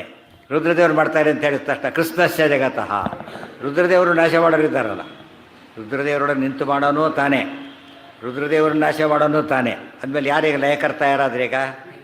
ಅದೇ ಬಂತಲ್ಲ ಇದರೊಳಗೆ ಹೇಳ್ಬೇಕು. ಜಗವನ್ನೆಲ್ಲವ ನಿರ್ಮಿಸುವ ನಾಲ್ಮಗನೊಳಗೆ ತಾನಿದ್ದು ಅವರೊಳಗೆ ನಿರ್ಮಾಣ ಮಾಡ್ತಾನೆ. ಅವ್ರಿಗೆ ಇವರು ಸ್ಥೇತಾಯಿಬಿಟ್ಟ. ಆಮೇಲೆ ವ್ಯೋಮಕೇಶರಳಿದ್ದು ಸಂಹರಿಸು, ಗಗನಕೇಶರಳಿದ್ದು ಸಂಹರಿಸುವನು ಲೋಕಗಳು. ಅದೇ ಅರ್ಥ ಆಯ್ತು, ಗಗನಕೇಶರೊಳಗಿದ್ದು. ಇಷ್ಟಾದರೂ ಕೂಡ ಪೂರ್ತಿ ಸಂಹಾರ ಮಾಡೋದಿಲ್ಲ ಅವರು. ಶಕ್ರೋಗ್ರ ದೀದಿತಿ ಹಿಮಾಕರ ಸೂರ್ಯ ಸೋನು ಪೂರ್ವಂ ನಿಹತ್ಯ ನಿಖಿಲಂ ಯಥಪಾಂಗಲೇಶಂ ಆಶ್ರಿತ್ಯ ನೃತ್ಯತಿ ಶಿವ ಪ್ರಕಟೋರು ಶಕ್ತಿ. ಎಲ್ಲಿಂದ? ಶಕ್ರೋಗ್ರ ದೀದಿತಿ, ಶಕ್ರ ಇಂದ್ರ, ಉಗ್ರದೀದಿ ಸೂರ್ಯ. ಇಷ್ಟೇ, ಮೇಲಿನವರಿಗೆಲ್ಲ ಇಲ್ಲಿಂದ ಶುರುವಾಯಿತು. ಬ್ರಹ್ಮದೇವ ಸೃಷ್ಟಿ ಎಲ್ಲಿಂದ ಬಂತೀಗ? ಶೇಷಾಹಿ ವೈರಿ ಶಿವಶಕ್ರ ಮನುಪ್ರಧಾನ. ಶೇಷಾದಿಗಳ ಮೇಲೆ ಸೃಷ್ಟಿ, ತಮ್ಮ ಸೃಷ್ಟಿ ಇಲ್ಲ. ಪ್ರಾಣದೇವ್ರ ಸೃಷ್ಟಿ ಅವ್ರು ಮಾಡೋದಿಲ್ಲ, ಮಾಡೋದು ಪರಮಾತ್ಮನೇ. ಅಲ್ಲೂ ಕಡಿಮೆ ಆಗಿಬಿಡುತ್ತೆ. ತಾನು ಮಾಡಬೇಕಾದ್ರೆ ಲಕ್ಷ್ಮಿಗೆ ವಿಶ್ವಸ್ಥಿತಿ ಎಲ್ಲ ಬಂದೋಗ್ಬಿಡುತ್ತೆ. ಆದರೆ ಶ್ರೀರತ್ ಕಟಾಕ್ಷ ಬಲವತಿ ಅಜಿತಂಬ್ರ ಇಷ್ಟೆಲ್ಲ ಸೇರಿಕೊಂಡು ಮತ್ತೆ ಏನು ಬೇಕು ಅವರಿಗೆ? ಅಷ್ಟೇ, ನಾರಾಯಣ ಅನುಗ್ರಹ ಬೇಕು. ನಾರಾಯಣನಿಗೆ ಯಾರ ಅನುಗ್ರಹ ಬೇಕು? ಇದೆಲ್ಲ ಕ್ಲಿಯರಾಗಿ ಅರ್ಥ ಆಗೋದ್ರಿಂದ ಅಹಂ ಕೃಷ್ಣಸ್ಯ ಜಗತಃ ಪ್ರಭವಃ ಪ್ರಳಯಸ್ತಥ ಮತ್ತಃ ಪರತರಂ ನ ಅನ್ಯತ್. ಆಯಿತು ಬಿಡು. ಈಗ ಇನ್ನೊಬ್ಬನ ಅಂಥವನೇ ಇದ್ದರೆ, ಈಕ್ವಲ್ ಇದ್ದರೆ ಗರುಡಶೇಷರು 3 ಜನ ಸಮಾನ. ಅದು ನಿನಗೊಬ್ಬ ಸಮಾನ ಇದ್ದುಬಿಟ್ರೆ ಇಲ್ಲ. ಮತ್ತಃ ಪರತ, ನನಗಿಂತ ಶ್ರೇಷ್ಠವಾಗಲಿ ಸಮವಾಗಲಿ ಏನಿಲ್ಲ. ಅನ್ಯತ್, ಬೇರೊಂದು ಇಲ್ಲವೇ ಇಲ್ಲ. ಯಾವುದು? ಕಿಂಚಿತ್, ಯಾವ್ಯಾವುದೂ ಇಲ್ಲ. ಮತ್ತು ಇನ್ನೊಂದು, ಬ್ರಹ್ಮದೇವರು ಹೇಗಿದ್ದಾರೆ ಜೀವೋತ್ತಮರು, ವಾಯುದೇವರು ಜೀವೋತ್ತಮರು. ಮುಂದಿನ ಕಾಲ ಮತ್ತೆ ಬೇರೆಯವರು ಬರ್ತಾರೆ, ಪೋಸ್ಟ್ ಅದೇ ಇನ್ನೊಬ್ರು ಬರ್ತಾರೆ. ಲಕ್ಷ್ಮೀನಾರಾಯಣ ಎಲ್ಲ ಕಾಲಕ್ಕೂ ಯಾರು? ಅವರಿಬ್ಬರೇ, ಮತ್ತೆ ಚೇಂಜ್ ಆಗೋದೇ ಇಲ್ಲ. ಆದ್ದರಿಂದಾಗಿಯೇ ಮತ್ತ ಪರತರಂ ನ ಅನ್ಯತ್. ಬ್ರಹ್ಮದೇವರಿಗೆ ಇನ್ನೊಬ್ಬ ಬ್ರಹ್ಮದೇವರಿದ್ದಾರೆ, ಅನಂತ ಬ್ರಹ್ಮದೇವರಿದ್ದಾರೆ. ನೀವು ಹೇಳಬೇಕು, ಮುಕ್ತ ಬ್ರಹ್ಮ ಎಷ್ಟು ಜನ ಇದ್ದಾರೆ ಇವತ್ತೀಗ? ಅನಂತ ಇದ್ದಾರೆ. ಮುಂದೆ ಆಗೋರು ಎಷ್ಟು ಜನ ಇದ್ದಾರೆ? ಅನಂತ ಇದ್ದಾರೆ. ನಾರಾಯಣ ಏಕೋ ನಾರಾಯಣ ಆಸಿ. ಅದಕ್ಕೆ ವಿಷ್ಣು ಸಹಸ್ರನಾಮದಲ್ಲಿ ಏಕೋ ನೈಕಃ ಸವಃ ಕಃ ಕಿಂ ಎತ್ತತ್ವತಮನುತ್ತಮ ಏಕಃ. ಆ ರೀತಿ ಇನ್ನೊಬ್ರಿಗೆ ಹೇಳಕ್ಕೆ ಬರೋದಿಲ್ಲ, ಒಬ್ಬನೇ ಅಂತ ಹೇಳಕ್ಕೆ ಬರೋದಿಲ್ಲ. ಈಗ ಒಬ್ಬನೇ, ಆಮೇಲೆ ನೋಡೋಣಂತೆ. ಈಗ ಒಬ್ಬನೇ ಅಷ್ಟೇ, ಆಮೇಲೆ ಏನಿಲ್ಲ. ಇನ್ನೊಬ್ಬನೇ ಅವನ ಬಂದ, ಮತ್ತೊಬ್ಬನು ಬಂದ, ಇವನು ಹೋಗ್ಬಿಟ್ಟ. ದೇವ್ರ ಎಂದೆಂದೂ ಹೋಗೋದಿಲ್ಲ. ಆದ್ದರಿಂದ ಏಕಃ. ಹಾಂ, ಹೌದಾ, ಇರೋದೇ ಹಾಗೆ. ಅದು ಶ್ರುತಿ, ಅದು ಏಕೋ ನಾರಾಯಣ ಶ್ರುತಿನ ಕೋಟ್ ಮಾಡಿದ್ದಾರೆ. ಹೀಗಾಗಿ ಶ್ರುತಿಗಳಲ್ಲಿ ಬಂದಿದೆ, ವಿಷ್ಣು ಸಹಸ್ರ ಬಂದಿದೆ, ಎಲ್ಲ ಕಡೆ ಏಕ ಏಕ ಏಕ. ಮಹಾಭಾರತ ಮೊದಲನೇ ಶ್ಲೋಕದಲ್ಲಿ ಏನಂತ ಬಂತು? ನಾರಾಯಣಂ ಸುರಗುರುಂ ಜಗದೇಕನಾಥಂ. ಏಕನಾಥ ಅಷ್ಟಾಯ್ತಾ? ಏಕಶ್ಚಾಸೋ ನಾಥಶ್ಚ, ಒಬ್ಬನೇ ಸ್ವಾಮಿನೇ ಹೊರತು ಇನ್ಯಾರೂ ಇಲ್ಲವೇ ಇಲ್ಲ. ಮತ್ತ ಪರತರಂ ನಾಣ್ಯ. ಎಷ್ಟು ಕ್ಲಾರಿಟಿ ಇದೆ ಇದರೊಳಗೆ. ನಾನು ಸರ್ವೋತ್ತಮ, ಎಲ್ಲ ಸೃಷ್ಟಿಕರ್ತ, ಎಲ್ಲ ಲಯಕರ್ತ, ನನ್ನಂಥವ್ನು ಇನ್ನೊಬ್ಬ ನಿಲ್ವೇ ಇಲ್ಲ, ಎಲ್ಲೆಲ್ಲೂ ಇಲ್ಲ. ನಾಸ್ತಿ ನಾರಾಯಣ ಸಮಂ ನ ಭೂತಂ ನ ಭವಿಷ್ಯತಿ ಏತೇನ ಸತ್ಯವಾಕ್ಯೇನ ಸರ್ವಾರ್ಥಾನ್ ಸಾಧಯಾಮ್ಯ. ಅವಜಾನಂತಿ ಮಾಂ ಮೂಢಾಃ ಮಾನುಷೀಂ ತನುಮಾಶ್ರಿತಂ ಪರಂಭಾವಮಜಾನಂತೋ ಮಮ ಭೂತಮಹೇಶ್ವರಂ. ಮತ್ತು ಮೂರ್ಖರಿದ್ದಾರೆ. ಅಲ್ಲ, ನೀನು ಮನುಷ್ಯನೇ ಅಂತ ಹೇಳಿದಾದರೆ ಹೇಳ್ತಾರೆ, ಯಾರು ಗೊತ್ತೋ? ಮೂರ್ಖರು ಹೇಳ್ತಾರೆ. ಮೂಢಾಃ, ತಿಳುವಳಿಕೆ ಇಲ್ಲದವ್ರು ನನ್ನನ್ನೇನಂತ ತಿಳ್ಕೊಂಡಿರ್ತಾರೆ. ಮಾನುಷೀಂ ತನುಮಾಶ್ರಿತಂ. ದುರ್ಯೋಧನ ಅಂಥವ್ರು. ಕೃಷ್ಣ ಬಂದಿದ್ದಾನೆ, ಒಬ್ಬನೇ ಬಂದಿದ್ದಾನೆ, ಕಟ್ಟಿಬಿಟ್ರೆ ಬೋಧೋಯ್ತು ಕೆಲಸ ಆಗಿದ್ದೇನು, ಎಲ್ಲ ಸುಳ್ಳಾಯ್ತು. ಮೂಢಾಹ ಆಯ್ತಲ್ಲ, ಈಗ ಅನ್ಕೊಂಡದ್ದೆಲ್ಲ ಹೋಯ್ತಾದ್ರಿಂದ ಅವಜಾನಂತಿ ಮಾಂ ಮೂಢಾಹ. ಏನು? ಮಾನುಷೀಂ ತನುಮಾಶ್ರಿತಂ, ಮನುಷ್ಯ ದೇಹವನ್ನು ಹೊಂದಿದವನು ಅಂಥೇಳಿ ತಪ್ಪು ತಿಳ್ಕೊತಾರೆ ಮೂರ್ಖರು. ಮನುಷ್ಯ ದೇಹವನ್ನು ಹೊಂದಿದವನು ಅಂತೇಳಿ ಮೂರ್ಖರು ತಪ್ಪು ತಿಳ್ಕೊಳ್ತಾರೆ. ಯಾರು ತಿಳ್ಕೊತಾರಲ್ಲ ಮೂರ್ಖರು. ಪರಂಭಾವಮಜಾನಂತಹ ಮಮ ಭೂತ ಮಹೇಶ್ವರಂ. ಅವ್ರಿಗೇನು ಗೊತ್ತಿಲ್ಲ? ಪರಂಭಾವ. ಪರಂ ಅಂದರೆ ಶ್ರೇಷ್ಠ, ಭಾವ ಅಂದರೆ ಇರುವಿಕೆ. ಯಾವುದದು? ಭೂತ ಮಹೇಶ್ವರಂ. ಭೂತಾನಾಮಪಿ ಮಹೇಶ್ವರಂ. ಎಲ್ಲ ಪ್ರಾಣಿಗಳು ದೊಡ್ಡ ಸ್ವಾಮಿ ನಾವು ಅನ್ನೋದು ಅವ್ರಿಗೆ ಗೊತ್ತಿಲ್ಲ. ಎಲ್ಲ ಎಷ್ಟೋ ಸತ್ಯ ರಾಜ ಮಹಾರಾಜರು ಹಿಂದಿನ ಕಾಲಕ್ಕೆ ಏನು ಮಾಡ್ತಿದ್ರು? ಗುಪ್ತ ವೇಷ ಹಾಕ್ಕೊಂಡು ರಾತ್ರಿ ಓಡಾಡ್ತಿದ್ರು.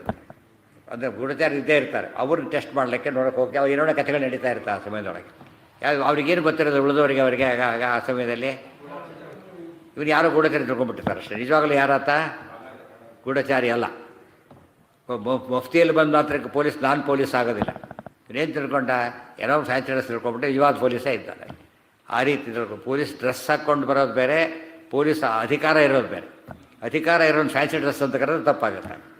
ದೇವರು ನಾನು ಹೇಗೆ ಬಂದಿದ್ದೇನೀಗ, ಹಾಗೆ ಒಂದು ಮನುಷ್ಯ ದೇಹ ನನಗಿಲ್ಲ, ದೇವರಿಗೆ ಪ್ರಾಕೃತ ದೇಹನೇ ಇಲ್ಲ. ಇವರೇನು ತಿಳ್ಕೊಂಡ್ರು ಹಾಗಿದ್ದಾನೆ ತಿಳ್ಕೊಂಡ್ರು. ಕೊನೆಯವರೆಗೂ ಸಾಯಬೇಕಾದ್ರೂ ದುರ್ಯೋಧನ ಬದಲಾಗಲಿಲ್ಲ. ಆಗಲೂ ಕೂಡ ಏನು ಮಾಡಿದ ಅವನು ದುರ್ಯೋಧನ? ಸಾಯಬೇಕಾದ್ರೂ ಕೂಡ ಏನೋ ಟ್ರಿಕ್ ಮಾಡಿ ಇನ್ನಷ್ಟು ಪಾಪಿಷ್ಟ ಯಾರೂ ಇಲ್ಲ ಅಂತ ಬೈದು ಸಾಯ್ತಾ. ಅದು ಬರುತ್ತೆ, ಇದರಲ್ಲೇ ಬರುತ್ತೆ ಅವ್ರ ಕೊನೆಗೆ. ಅವನಿಗೆ ಮೂರ್ಖ, ಅವನು ಪರಮ ಮೂರ್ಖ. ಅವನು ಪರಂಭಾವ ಮಜಾನಂತಹ. ನನ್ನ ಪರಂಭಾವವರೆಗೂ. ಪರಭಾವ ಅಂದ್ರೇನು? ಅಪ್ರಾಕೃತ ಶರೀರ, ಜ್ಞಾನಾನಂದಾದಿ ಅನಂತ ಗುಣಪೂರ್ಣತ್ವ, ಇದ್ಯಾವುದವರಿಗೆ ಗೊತ್ತೇ ಇಲ್ಲ. ಮಮ ಭೂತ ಮಹೇಶ್ವರಂ. ಮಮ ಭೂತ ಮಹೇಶ್ವರಂ. ನಾನು ಎಲ್ಲ ಭೂತ ಅಂದರೆ ಬ್ರಹ್ಮಾದವಿ ಭೂತಾನಿ.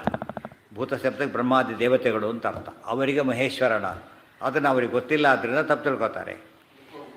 ಅವರು ಇದ್ದಾರಲ್ಲ ಅಂತ ಕೇಳಿದ್ರೆ ಇದ್ದಾರೆ. ಏನು ಉಪಯೋಗ? ಮೋಹಾಶ ಮೋಹಕರ್ಮಾಣೋ ಮೋಹಜ್ಞಾನ ವಿಚೇತಸಃ ರಾಕ್ಷಸೀಂ ಆಸುರೀಂಚೈವ ಪ್ರಕೃತಿಂ ಮೋಹಿನೀಂ ಶ್ರಿತಾಃ. ಮೋಹಾಶಾಃ ಮೋಹಕರ್ಮಾಣಃ ಮೋಹಜ್ಞಾನಾಃ ವಿಚೇತಸಃ. ಎಷ್ಟು ಬೈತಾರೆ ನೋಡಿ. ಮೋಹಾಶಾಃ, ಅವ್ರ ಆಸೆಗಳು ಯಾವುದು ಈಡೇರೋದೇ ಇಲ್ಲ. ದುರ್ಯೋಧನ ಒಂದಾದ ಆಸೆ ಈಡೇರುತ್ತಾವ ಅನ್ನೋದು ಎಲ್ಲ ನಾಶ ಆಗೋದು. ರಾವಣನ ಆಸೆ ಈಡೇರುತ್ತಾ? ನಾಶ ಆಯಿತು ಅಷ್ಟೇ ಅಲ್ಲ, ಎಲ್ಲ ರಿವರ್ಸ್ ಆಯಿತು ಪೂರ್ತಿ. ನಾಶ ಒಂದು. ಮೋಹಾಶಾಹ. ಇವರು ಕಾಮೇನ ಮೇಘ ಕಾಮ ಏನಂದ್ರೂ ನಡೆದೋಗುತ್ತೆ. ಇವ್ರು ಹೇಳಿದ್ಮೇಲೆ ನಡೆದ್ಬಿಡ್ಬೇಕು. ಇವ್ರು ಏನು ಹೇಳಿದ್ರು, ಭಕ್ತರು ಏನು ಹೇಳಿದ್ರು, ಪರಮಾತ್ಮ ಏನು ಮಾಡ್ತಾರೆ ಅದನ್ನು ಸತ್ಯ. ಅದಕ್ಕೆ ಉನ್ನತ ಪ್ರಾರ್ಥಿತ ಶೇಷ ಸಂಸಾಧಕ. ನಿಮ್ಮ ಬಾಯಲ್ಲಿ ಬರಲಿ, ದೊಡ್ಡವ್ರ ಬಾಯಲ್ಲಿ ಬರಲಿ, ಆಯಿತು ನೋಡೋಣ ಅಂತ ಚೀಫ್ ಆಫೀಸರ್ ಹೇಳಿಬಿಟ್ಟು ಏನಾಗುತ್ತೆ ಅಲ್ಲಿಗೆ? ಭಾರಿ ಹೋಪ್ಸ್ ಅದಕ್ಕೆ. ಯಾರು ಕ್ಲರ್ಕ್ ಹೇಳಿದ್ರೆ ಮಹತ್ವ ಇಲ್ಲ. ಅದಾಯಿತು, ಅದು ಆಯಿತು ಅಂದ್ರೆ ಕೆಲಸ ಆಯಿತು ಅಂತಲೇ ಅರ್ಥ. ಯಾಕೆ? ಮೋಘ ಆಗೋದಿಲ್ಲ, ಅವ್ರ ಮಾತು ಏನಾಗೋದಿಲ್ಲ, ಮೋಘ ಆಗೋದಿಲ್ಲ. ಇವನು ಯಾರೋ ಹೇಳಿದ, ಅವಾಗ ನಿನ್ನ ಮಾತು ಯಾವ ಕೇಳ್ತಾರೋ ಹೋಗು ಅಂತ ಹೇಳಿ. ಮೋಘಾಶ ಮೋಘ ಕರ್ಮಾಣ. ದುರ್ಯೋಧನ ಪುಂಡರೀಕ ಯಾಗ ಮಾಡಿದ, ದೊಡ್ಡ ಯಾಗ. ಎಂಥ ಯಾಗ ಅದು? ರಾಜಸೂ ಯಾಗಕ್ಕೆ ಈಕ್ವಿಲೆಂಟ್ ಅದು. ಆದರೆ ಆಯ್ತು, ಒಂದು ವರ್ಷದೊಳಗೆ ವಂಶ ನಿರ್ವಂಶ ಮಾಡಿಕೊಂಡು ಪಾಂಡವರು ಆಸೆಯಾಗ ಮಾಡಿದ್ದೇನಾಯಿತು, ಇವ್ರು ಮಾಡಿದ್ದೇನಾಯಿತು? ಮೋಘ ಕರ್ಮಾಣ, ಅದು ವೈಷ್ಣವ ಯಾಗ ಸಮಾಸ ಅಂತ ಕೇಳಿದರೆ ಅದು ಇದೆಲ್ಲ ಆಸುರಿ ಯಾಗ ಅಲ್ಲ, ಅದು ವೈಷ್ಣವ ಯಾಗ ಅದು. ಆದರೆ ಮಾಡಿದ್ದೇನೋ ರಿಸಲ್ಟ್ ಯಾಕೆ? ಭಕ್ತಿ ಇಲ್ಲ, ವಿಷ್ಣು ಭಕ್ತಿನೇ ಇಲ್ಲ. ಅವನು ಅಲ್ಲೇ ಹೇಳ್ತಾರೆ ಯಾತಕ್ಕಿದ್ದಿಲ್ಲ ಅದರಷ್ಟು ಕಾರಣ ಕೊಡ್ತಾರೆ. ಮಾಡಿದ್ದು ಪೌಂಡರೀಕ ಯಾಗ, ಹೆಸರು ಹೇಳುತ್ತೆ ಪುಂಡರೀಕಾಕ್ಷನೇ ಯಾಗ. ಇನ್ವಿಟೇಷನ್ ಯಾರಿಗಿಲ್ಲ? ಪುಂಡರೀಕಾಕ್ಷರಿಗೆ ಇಲ್ಲ. ಮುಗೀತಲ್ಲ, ಕತೆ ಮುಗೀತವ್ರು. ಎಷ್ಟು ಅಯೋಗ್ಯ ಅಂತ ಗೊತ್ತಾಗಲಿಲ್ಲ. ಈಗ ಅಟ್ಲೀಸ್ಟ್ ಏನು ಮಾಡಬೇಕು? ಎಷ್ಟೋ ಸತಿ ಗಲಾಟೆ ಮಾಡ್ತಾರೆ. ನಾನು ಕನ್ಸಲ್ಡ್ ಮಿನಿಸ್ಟರ್ ನನ್ನ ಕರೆದಿಲ್ಲ ಅಂತ ಗಲಾಟೆ ಮಾಡ್ತಾರೆ. ಕನ್ಸಲ್ಡ್ ಮಿನಿಸ್ಟರ್ ನನ್ನ ಕರೆದ ಹೆಂಗೆ ಮಾಡಿದ್ರು ಇವರು? ಹೇಳ್ತಾರೆ ಇಲ್ಲ. ದೊಡ್ಡ ಅಫೆನ್ಸ್ ಅದು ಆ್ಯಕ್ಚುಲಿ. ಆ ಡಿಪಾರ್ಟ್ಮೆಂಟಿಗೆ ಗೊತ್ತಿಲ್ಲದೆ ಮಾಡಿದರೆ ಅದು ಇನ್ವ್ಯಾಲಿಡ್ ಆಗುತ್ತೆ. ಇನ್ನೇನು ಕ್ಯಾನ್ಸಲ್ ಮಾಡ್ತೇನೆ ಅಂತ ಹೇಳ್ತಾರೆ. ಯಾಕೆ? ನಾನೇ ಮುಖ್ಯ, ನನ್ನೇ ಕರೆದಿಲ್ಲ. ವಿಷ್ಣು ಭಾಗಕ್ಕೆ ವಿಷ್ಣುನೇ ಕರೆದಿಲ್ಲ. ಅದಕ್ಕೇನಾಯ್ತು? ಅದು ಮೋಘ ಕರ್ಮಾಣ ಮೋಘ ಜ್ಞಾನ. ಎಷ್ಟೋ ತಿಳ್ಕೊಂಡು ಎಷ್ಟೋ ಓದಿರ್ತಾರೆ ಅವರು, ಭಾರಿ ಕಷ್ಟಪಟ್ಟಿರ್ತಾರೆ. ಮೋಘ ಜ್ಞಾನ ಕೆಲವು ಹೇಳ್ತಾರೆ. ಎಲ್ಲರೂ ಫಸ್ಟ್ ರ್ಯಾಂಕ್ ತೊಗೊಂಡು ಎಲ್ಲೂ ಕೆಲಸ ಸಿಗಲಿಲ್ಲ. ಏನು ಮಾಡ್ತಾನೆ ಅವನು? ಸರ್ಟಿಫಿಕೇಟ್ ಹರಿದಾಕಿಬಿಡ್ತಾನೆ. ಅದಕ್ಕೆ ಏನು ಮಾಡೋದು? ತೊಗೊಂಡಿದ್ದೀರ ಮೊನ್ನೆ ಹೇಳಿಲ್ಲ, ಯಾವುದು ಪ್ರಶಸ್ತಿ ಕೊಟ್ಟರೆ ಇದೆಲ್ಲ ಸುಟ್ಟಾಕ್ತೀನಿ, ಏನು ಅಂಡಕ್ಕೆಲ್ಲ ತೊಗೊಂಡು ಏನು ಮಾಡಲಿ ಅಂತ ಹೇಳ್ತಾನೆ. ಹೊಟ್ಟೆಗೆ ಇಟ್ಟಿಲ್ಲ ತೊಗೊಂಡೆ ಬೈಬಲ್ ಹಾಕೊಳ್ಳಿ, ತಿನ್ನಕ್ಕೆ ಬರುತ್ತಾ? ವೇಸ್ಟ್ ಅದು. ಮೋಹ ಜ್ಞಾನ. ಯಾವ ಜ್ಞಾನಕ್ಕೆ ಯಾವ ಪರ್ಪಸ್ ಇದೆ ಅದು ಸರ್ವಾಗದೆ ಹೋದರೆ ಏನಂತ ಕರೀತಾರೆ ಅದನ್ನು? ಯಾವುದೋ ಊರನ್ನು ಬುಂಡನ ಊರಲ್ಲಿ ಓದಿಸ್ತಾರೆ, 3-4 ವರ್ಷ ದುಡ್ಡು ಕೊಟ್ಟು ಓದಿಸ್ತಾರೆ, ಫೇಲಾಗಿ ಬಂದುಬಿಡ್ತಾರೆ. ಏನಂತಾರೆ ಅವರು? ಇಷ್ಟು ದಿವಸ ಮಾಡಿದ್ದೆಲ್ಲ ವ್ಯರ್ಥ ಅಂತ ಕರೀತಾರೆ. ಅವ್ರು ಊಟ ತಿಂಡಿ ಮಾಡಿಲ್ಲ ಅದೆಲ್ಲ ವ್ಯರ್ಥ ಅಲ್ಲ, ಅದ್ರ ಮೇನ್ ಪರ್ಪಸ್ ಆಗಲಿ ಏನಂತಾರೆ ಅದಕ್ಕೆ? ವೇಸ್ಟು. ಇವತ್ತು ಅದೆಲ್ಲ ಅರ್ಥ ಮಾಡಿಕೊಂಡ್ರೆ ಫಲವಿದು ಬಾಳದುದಕ್ಕೆ. ನಮ್ಮ ಜನ್ಮ ಏನಾಗಿ ಕೊಡೋದು? ವ್ಯರ್ಥ ಆಗಬಾರ್ದು ಅಂತಿದ್ದರೆ ಇದೆಲ್ಲ ಉಪಯೋಗಿಸಬೇಕು. ಮೋಘ ಕರ್ಮಾಣ ಮೋಘ ಜ್ಞಾನ ವಿಚೇತಸಃ. ಚೇತಸ್ ಸ್ಥಿತಿ ಸಮಜ್ಞಾನೇ ಜ್ಞಾನ. ಅವ್ರಿಗೆ ಎಚ್ಚರಿಕೆಯೇ ಇಲ್ಲ, ಆದ್ದರಿಂದ ಅವ್ರ ಬದುಕೇ ಅಲ್ಲ. ಗೊತ್ತಾಯ್ತಾ? ಚೇತನ ಚೈತನ್ಯ ಅದಿದ್ದರೂ ಅವ್ರಿಗೆ ಏನು ಉಪಯೋಗ ಇಲ್ಲ, ಡೆಡ್ ಇದ್ದಾಗೆ. ಚೈತನ್ಯರಹಿತರಾದವರು ಅಂದರೆ ಜೀವನ್ಮೃತರು ಅಂತ ಕರೀತಾರಲ್ಲ ಹಾಗೆ. ರಾಕ್ಷಸೀಂ ಆಸುರಿಂಚೈವ ಪ್ರಕೃತಿಂ ಮೋಹಿನೀಂ ಶ್ರಿತಾ. ಅಲ್ಲ, ಯಾಕೆ ಹೀಗಾಗತ್ತೆ ಅವ್ರಿಗೆ ಅಂತ ಕೇಳಿದರೆ, ಅವ್ರು ಯಾವ್ರು ಗೊತ್ತಾ? ಪ್ರಕೃತಿಂ, ಅವ್ರ ಸ್ವಭಾವವೇ ಅಂಥದ್ದು. ಎಂಥ ಸ್ವಭಾವ? ರಾಕ್ಷಸೀಂ ಪ್ರಕೃತಿಂ ಆಸುರೀಂ ಪ್ರಕೃತಿಂ. ರಾಕ್ಷಸ ಸ್ವಭಾವ, ಆಸುರಿ ಸ್ವಭಾವ. ಅದು 16ನೇ ಅಧ್ಯಾಯದಲ್ಲಿ ಬಂದಿದೆ. ಆಸುರಿ ಸ್ವಭಾವದವರಾದ್ದರಿಂದ ಅವರು ಅದನ್ನು ಶ್ರಿತಾಹ, ಸದಾಕಾಲ ಅದರಲ್ಲೇ ಇರೋರಾದ್ದರಿಂದ ಅವರಿಗೆ ಅರ್ಥನೇ ಆಗೋದಿಲ್ಲ. ಕೃಷ್ಣ ವಿಶ್ವರೂಪದೋಷರು ದುರ್ಯೋಧನಿಗೆ ಅರ್ಥ ಆಗಲಿಲ್ಲ. ಏನು ಮಾಡಿದ್ರು ತಿಳಿಯಲೇ ಇಲ್ಲ. ಹೇಳಿಲ್ಲ, ಕುರುಡ ಇದ್ದಾನೆ, ಕುರುಡ. ಅಲ್ಲಿ ಬೆಳಕಿನ ಕಾನ್ಸೆಪ್ಟ್ ಕೊಡ್ಲಿಕ್ಕೆ ಸಾಧ್ಯನೇ ಇಲ್ಲ ನಾವು. ಯಾತಕ್ಕೆ? ಸೂರ್ಯನ ಬಗ್ಗೆ ಅವನಿಗೆ ನಂಬಿಕೆನೇ ಬರೋದಿಲ್ಲ. ಅನ್ನೋ ಸುಳ್ಳು ಹೇಳ್ತಾರೆ ಅಂತಲೇ ಹೇಳೋದು ಅವನು. ಯಾಕಂದ್ರೆ ಅವ್ನು ನೋಡೋ ಕೆಪಾಸಿಟಿನೇ ಇಲ್ಲ ಅವನಿಗೆ. ಟೋಟಲಿ ಅವನು ಇನ್ಕಾಂಪಿಟೆಂಟ್. ಅದಕ್ಕೆ ಹೇಳ್ತಾರೆ ರಾಕ್ಷಸಿ. ಅವ್ರ ದೋಷ ಎಲ್ಲಿದೆ ಅವರಿಗೀಗ? ಒಳಗಿದೆ. ಒಬ್ಬನ ಮೈಲಿಗೆ ಆಯಿತು, ಸ್ನಾನ ಮಾಡಿದ್ರೆ ಸರಿ ಹೋಗ್ಬಿಡ್ತಾರೆ. ಸೂತಕದಲ್ಲಿ ಸ್ನಾನ ಮಾಡಿದರೆ ಸೂತಕ ಎಲ್ಲಿದೆ? ಗಂಗಾ ಸ್ನಾನ. ಇವ್ರು ಹೇಳಿದ ಬರೀ ಮೈಲಿಗೆ ಬಂತು, ಗಂಗಾ ಸ್ನಾನಕ್ಕೆ ಹೋಗ್ಬಿಟ್ಟು ಸರಿ ಬಂದ ಹೇಳಿದ್ರು. ಗಂಗಾ ಸ್ನಾನ ಉಪಯೋಗ ಇಲ್ಲ. ಎಲ್ಲಿ ಬಯಲಿಗೆ ಇರೋದು ಎಲ್ಲಿಗ? ಆದರೆ ಬಯಲಿಗೆ ಅವರು ಮುಟ್ಟಿದ, ಅವರು ಸ್ನಾನ ಮಾಡಿ ಶುದ್ಧ ಆಗಿಬಿಡ್ತಾರೆ. ಆ ಬಯಲಿಗೆ ಅವ್ನು ಹೊರಗಿದೆ, ಒಳಗಿಂದ ಒಳಗಿಲ್ಲ. ಇನ್ನು ಬಯಲಿಗೆ ಎಲ್ಲಿದೆ ಅವನಿಗೆ? ಅದಕ್ಕೆ ಪ್ರಕೃತಿನೇ ಆಗಿದೆ ಅವನಿಗೆ. ಪ್ರಕೃತಿ ಆಗಿದ್ದಾಗ ಅವನಿಗೇನು ಮಾಡಿದ್ರು ಏನಾಗೋದಿಲ್ಲ. ಅವ್ರಿಗೆ ಜ್ಞಾನವೂ ಸಾರ್ಥಕ ಅಲ್ಲ, ಕರ್ಮನೂ ಸಾರ್ಥಕ, ಯಾವುದೂ ಸಾರ್ಥಕ ಅಲ್ಲ. ಇದನ್ನು ಅರ್ಥ ಮಾಡಿಕೊಂಡ್ರೆ ನಾವು ಮಾಡ್ತಕ್ಕಂಥ ಕರ್ಮ ಸಾರ್ಥಕ ಆಗಬೇಕಾದ್ರೆ ವಿಷ್ಣು ಪ್ರೇರಣೆಯ ವಿಷ್ಣು ಪ್ರೀತ್ಯರ್ಥವಂತ ಇಲ್ಲದೆ ಹೋದರೆ ಅದು ವ್ಯರ್ಥ. ದುರ್ಯೋಧನ ವಿಚಿತ್ರ ಅಡುಗೆ ಮಾಡ್ಕೊಂಡು ಕೃಷ್ಣನ ಕರೆದ. ಕೃಷ್ಣ ಎಲ್ಲ ನೋಡಿ ನೋ ಥ್ಯಾಂಕ್ಸ್ ಅಂತ ಹೋಗಿಬಿಟ್ಟ. ಸುಧಾಮ ಬರೀ ಅವಲಕ್ಕಿ ತಂದ. ಇಷ್ಟೇ ತಂದು ಅದು ಕೂಡ ಕೃಷ್ಣ ಏನು ವಿಷ್ಣು ಪ್ರೇರಣೆಯ ವಿಷ್ಣು ತಂದಿದ್ದ. ಏನು ಮಾಡಿದ ಕೃಷ್ಣ? ಅದನ್ನು ತೊಗೊಂಡ, ಚೆನ್ನಾಗಿದೆ ಅಂತ ಹೇಳಿದ. ಅವನು ಯಾವ ಜನಕ್ಕೂ ದಾರಿದ್ರ್ಯ ಬರೋದಂತೆ ಮಾಡಾಕ್ಬಿಟ್ಟ. ಅವನು 1 ವರ್ಷ ಸತ್ತೋಗ ಮಾಡಿದ ದುರ್ಯೋಧನ. ಯಾಕೆ? ಎಲ್ಲ ಇದೆ ವಿಷ್ಣು ಭಕ್ತಿ, ಸ್ವಲ್ಪ ಇದೆ. ಆದರೆ ವಿಷ್ಣು ಭಕ್ತಿ ಏನು ಮಾಡಿಬಿಡ್ತ? ಅದನ್ನು ತುಂಬ ಜಾಸ್ತಿ ಮಾಡಿ ವಿಷ್ಣು ಭಕ್ತಿಯಿಂದ ಭಾರಿ ಮೇಲೆ ಹೋಗ್ಬಿಟ್ಟ. ವಿಷ್ಣು ಭಕ್ತಿಯಲ್ಲಿ ಎಲ್ಲ ಡೌನ್ಫಾಲ್ ಅದು. ಅದಿಷ್ಟು ಡೌನ್ಫಾಲ್ ಆಯಿತು, ಇದಿಷ್ಟು ಮೇಲೆ ಹೊರಟೋಯ್ತು. ಇದನ್ನು ಅರ್ಥ ಮಾಡಿಕೊಂಡ್ರೆ ನಾವು ಯಾವುದಕ್ಕೆ ಒತ್ತು ಕೊಡಬೇಕೀಗ? ಕರ್ಮ ಬಿಡ್ಲಕ್ಕೆ ಹೋಗಬಾರ್ದು, ಕರ್ಮ ಮಾಡಬೇಕು. ಹೇಗಿರಬೇಕದು? ವಿಷ್ಣು ಹೇಳಿದ ಕರ್ಮನ ವಿಷ್ಣು ಭಕ್ತಿಯಿಂದ ವಿಷ್ಣು ಪ್ರೀತ್ಯರ್ಥವಾಗಿ ಮಾಡಿದರೆ ಅದು ಕರ್ಮ. ಇದು ಎಷ್ಟೇ ಕರ್ಮ ಮಾಡಿದರೂ ಕೂಡ ಅದೇನಾಯಿತು? ಯಾವ ಕೆಲಸಕ್ಕೂ ಬರೋದಿಲ್ಲ. ರಾಕ್ಷಸಿ ವಾಸುರಿಂಚೈವ. ಎಷ್ಟೋ ಸರ್ತಿ ಹೇಳಿಲ್ಲ, ಯಾವುದೋ ಕಾರ್ಪೆಂಟ್ರಿಗೆ ಏನೋ ಹೇಳಿದ್ದೇನೆ ಮಾಡು ಅಂತೇಳಿ, ಅದು ಮಾಡಿಕೊಡ್ತಾನೆ. ಏನು ಮಾಡ್ತಾನೆ? ಅವನಿಗೆ ಭಾಳ ಚೆನ್ನಾಗಿ ಮಾಡಿಬಿಟ್ಟಿದ್ದಾನೆ. ಎಷ್ಟು ದುಡ್ಡು ಅತಿ ಜಾಸ್ತಿ ಕೊಟ್ಬಿಡ್ತಾನೆ. ಕೆಲವು ಸಲ ಭಾರಿ ಚೆನ್ನಾಗಿ ಮಾಡೈತಿ ತಗೋ ಅಂತ ಹೇಳ್ತಾನೆ. ಇವ್ರು ಹೇಳಿದ್ದು ಯಾವುದೋ ಮಂಟಪ ಮಾಡೋಕ್ಕೆ ಹೇಳಿ ಸೇಲ್ ಮಾಡಿ ಕೂತ್ಕೊಂಡ್ಬಿಟ್ಟ. ಅವನು ಏನು ಮಾಡಿದವನು? ದುಡ್ಡು ಕೊಡೋದಿಲ್ಲ, ಬೈತಾರೆ, ಮತ್ತು ಕೇಸ್ ಹಾಕ್ತಾರೆ ಅವನ ಮೇಲೆ, ಪೆನಾಲ್ಟಿ ಕೊಡೋದಕ್ಕೆ. ಎಷ್ಟು ಚೆನ್ನಾಗಿ ಬೇಕಾದ್ರೂ ಮಾಡಿರಲಿಲ್ಲ ಅವನು. ಸೇರು ಸೂಪರ್ ಸೇರ್ ಇರ್ಬೋದು, ನನಗೆ ಬೇಕಾಗಿಲ್ಲ. ಯಾತಕ್ಕೆ? ನನಗೆ ಬೇಕಾಗಿದ್ದು ಯಾವುದೀಗ? ಅದು ಓನರ್ಗೆ ಏನು ಬೇಕೋ ಅದನ್ನು ಮಾಡಬೇಕು. ಓನರ್ ಪರಮಾತ್ಮ, ಅವನು ಹೇಳಿದಾಗ ಮಾಡಬೇಕೇ ಹೊರತು ನಾವು ತೋಚಿದ್ದು ಮಾಡಿದರೆ ಫಲ ಇಲ್ಲ. ಅದೇ ಸ್ವಧರ್ಮ ಅಂದ್ರೆ ಅದು. ಪ್ರಕೃತಿಂ ಶ್ರಿತಾಹ ಭಜಂತಿ ಅನನ್ಯ ಮನಸಃ. ನಮ್ಮಲ್ಲೇ ಬೆಳಗ್ಗೆ ಎದ್ದ ತಕ್ಷಣ ಹೊರಟ್ಬಿಡ್ತಾನೆ ಜಾಗಿಂಗು. ಯಾವ ಶಾಸ್ತ್ರ ಹೇಳಿದೆ ಅದನ್ನು ಇವರಿಗೆ? ಡಾಕ್ಟ್ರ್ ಹೇಳಿದ್ರು. ಅಲ್ಲ ಆ ಭವರೋಗ ವೈದ್ಯ ಹೇಳೋದು ಇವ್ರು ಹೇಳೋದು ದೊಡ್ಡದಾಗಿದೆ. ಯಾವ ಡಾಕ್ಟ್ರ್ ಹೇಳಬೇಕು ಇದಕ್ಕೆ? ದೇವ್ರು ಹೇಳ್ತಾರೆ. ಬೆಳಿಗ್ಗೆ ಏನು ಮಾಡ್ಬೇಕು ನೀವಾಗ? ಧ್ಯಾನ ಇದೆ, ಸಂಧ್ಯಾವಂದನೆ ಇದೆ, ಪೂಜೆ, ಅದೆಲ್ಲ ಮುಖ್ಯವಾದ ಕೆಲಸ ಇದೆ. ಅದು ಬಿಟ್ಟು ಹೋಗಿಬಿಟ್ರೆ ವ್ಯಾಯಾಮ, ಇದಕ್ಕಿಂತಲೂ ವ್ಯಾಯಾಮ ಬೇಕಾದ್ರೆ ನಿಮಗೆ ಪ್ರಾಣಾಯಾಮದ ವ್ಯಾಯಾಮನೇ ಇಲ್ಲ. ಗೊತ್ತಾಯ್ತಾ? ಪ್ರಾಣಾಯಾಮ ಮತ್ತು ಹೈಯೆಸ್ಟ್ ವ್ಯಾಯಾಮ. ಅರ್ಥ ಆಯ್ತಾ? ಈಗ ಇವರು ಅದನ್ನ ಬಿಟ್ಟು ಓಡಾಡ್ತಿರ್ತಾರೆ. ಅಂದರೆ ಅರ್ಥನೇ ಇಲ್ಲ. ಅದು ದೇವ್ರು ಹೇಳಿದ್ದಾನೆ, ಇಲ್ಲ ಡಾಕ್ಟ್ರ್ ಹೇಳಿದ್ದಾನೆ.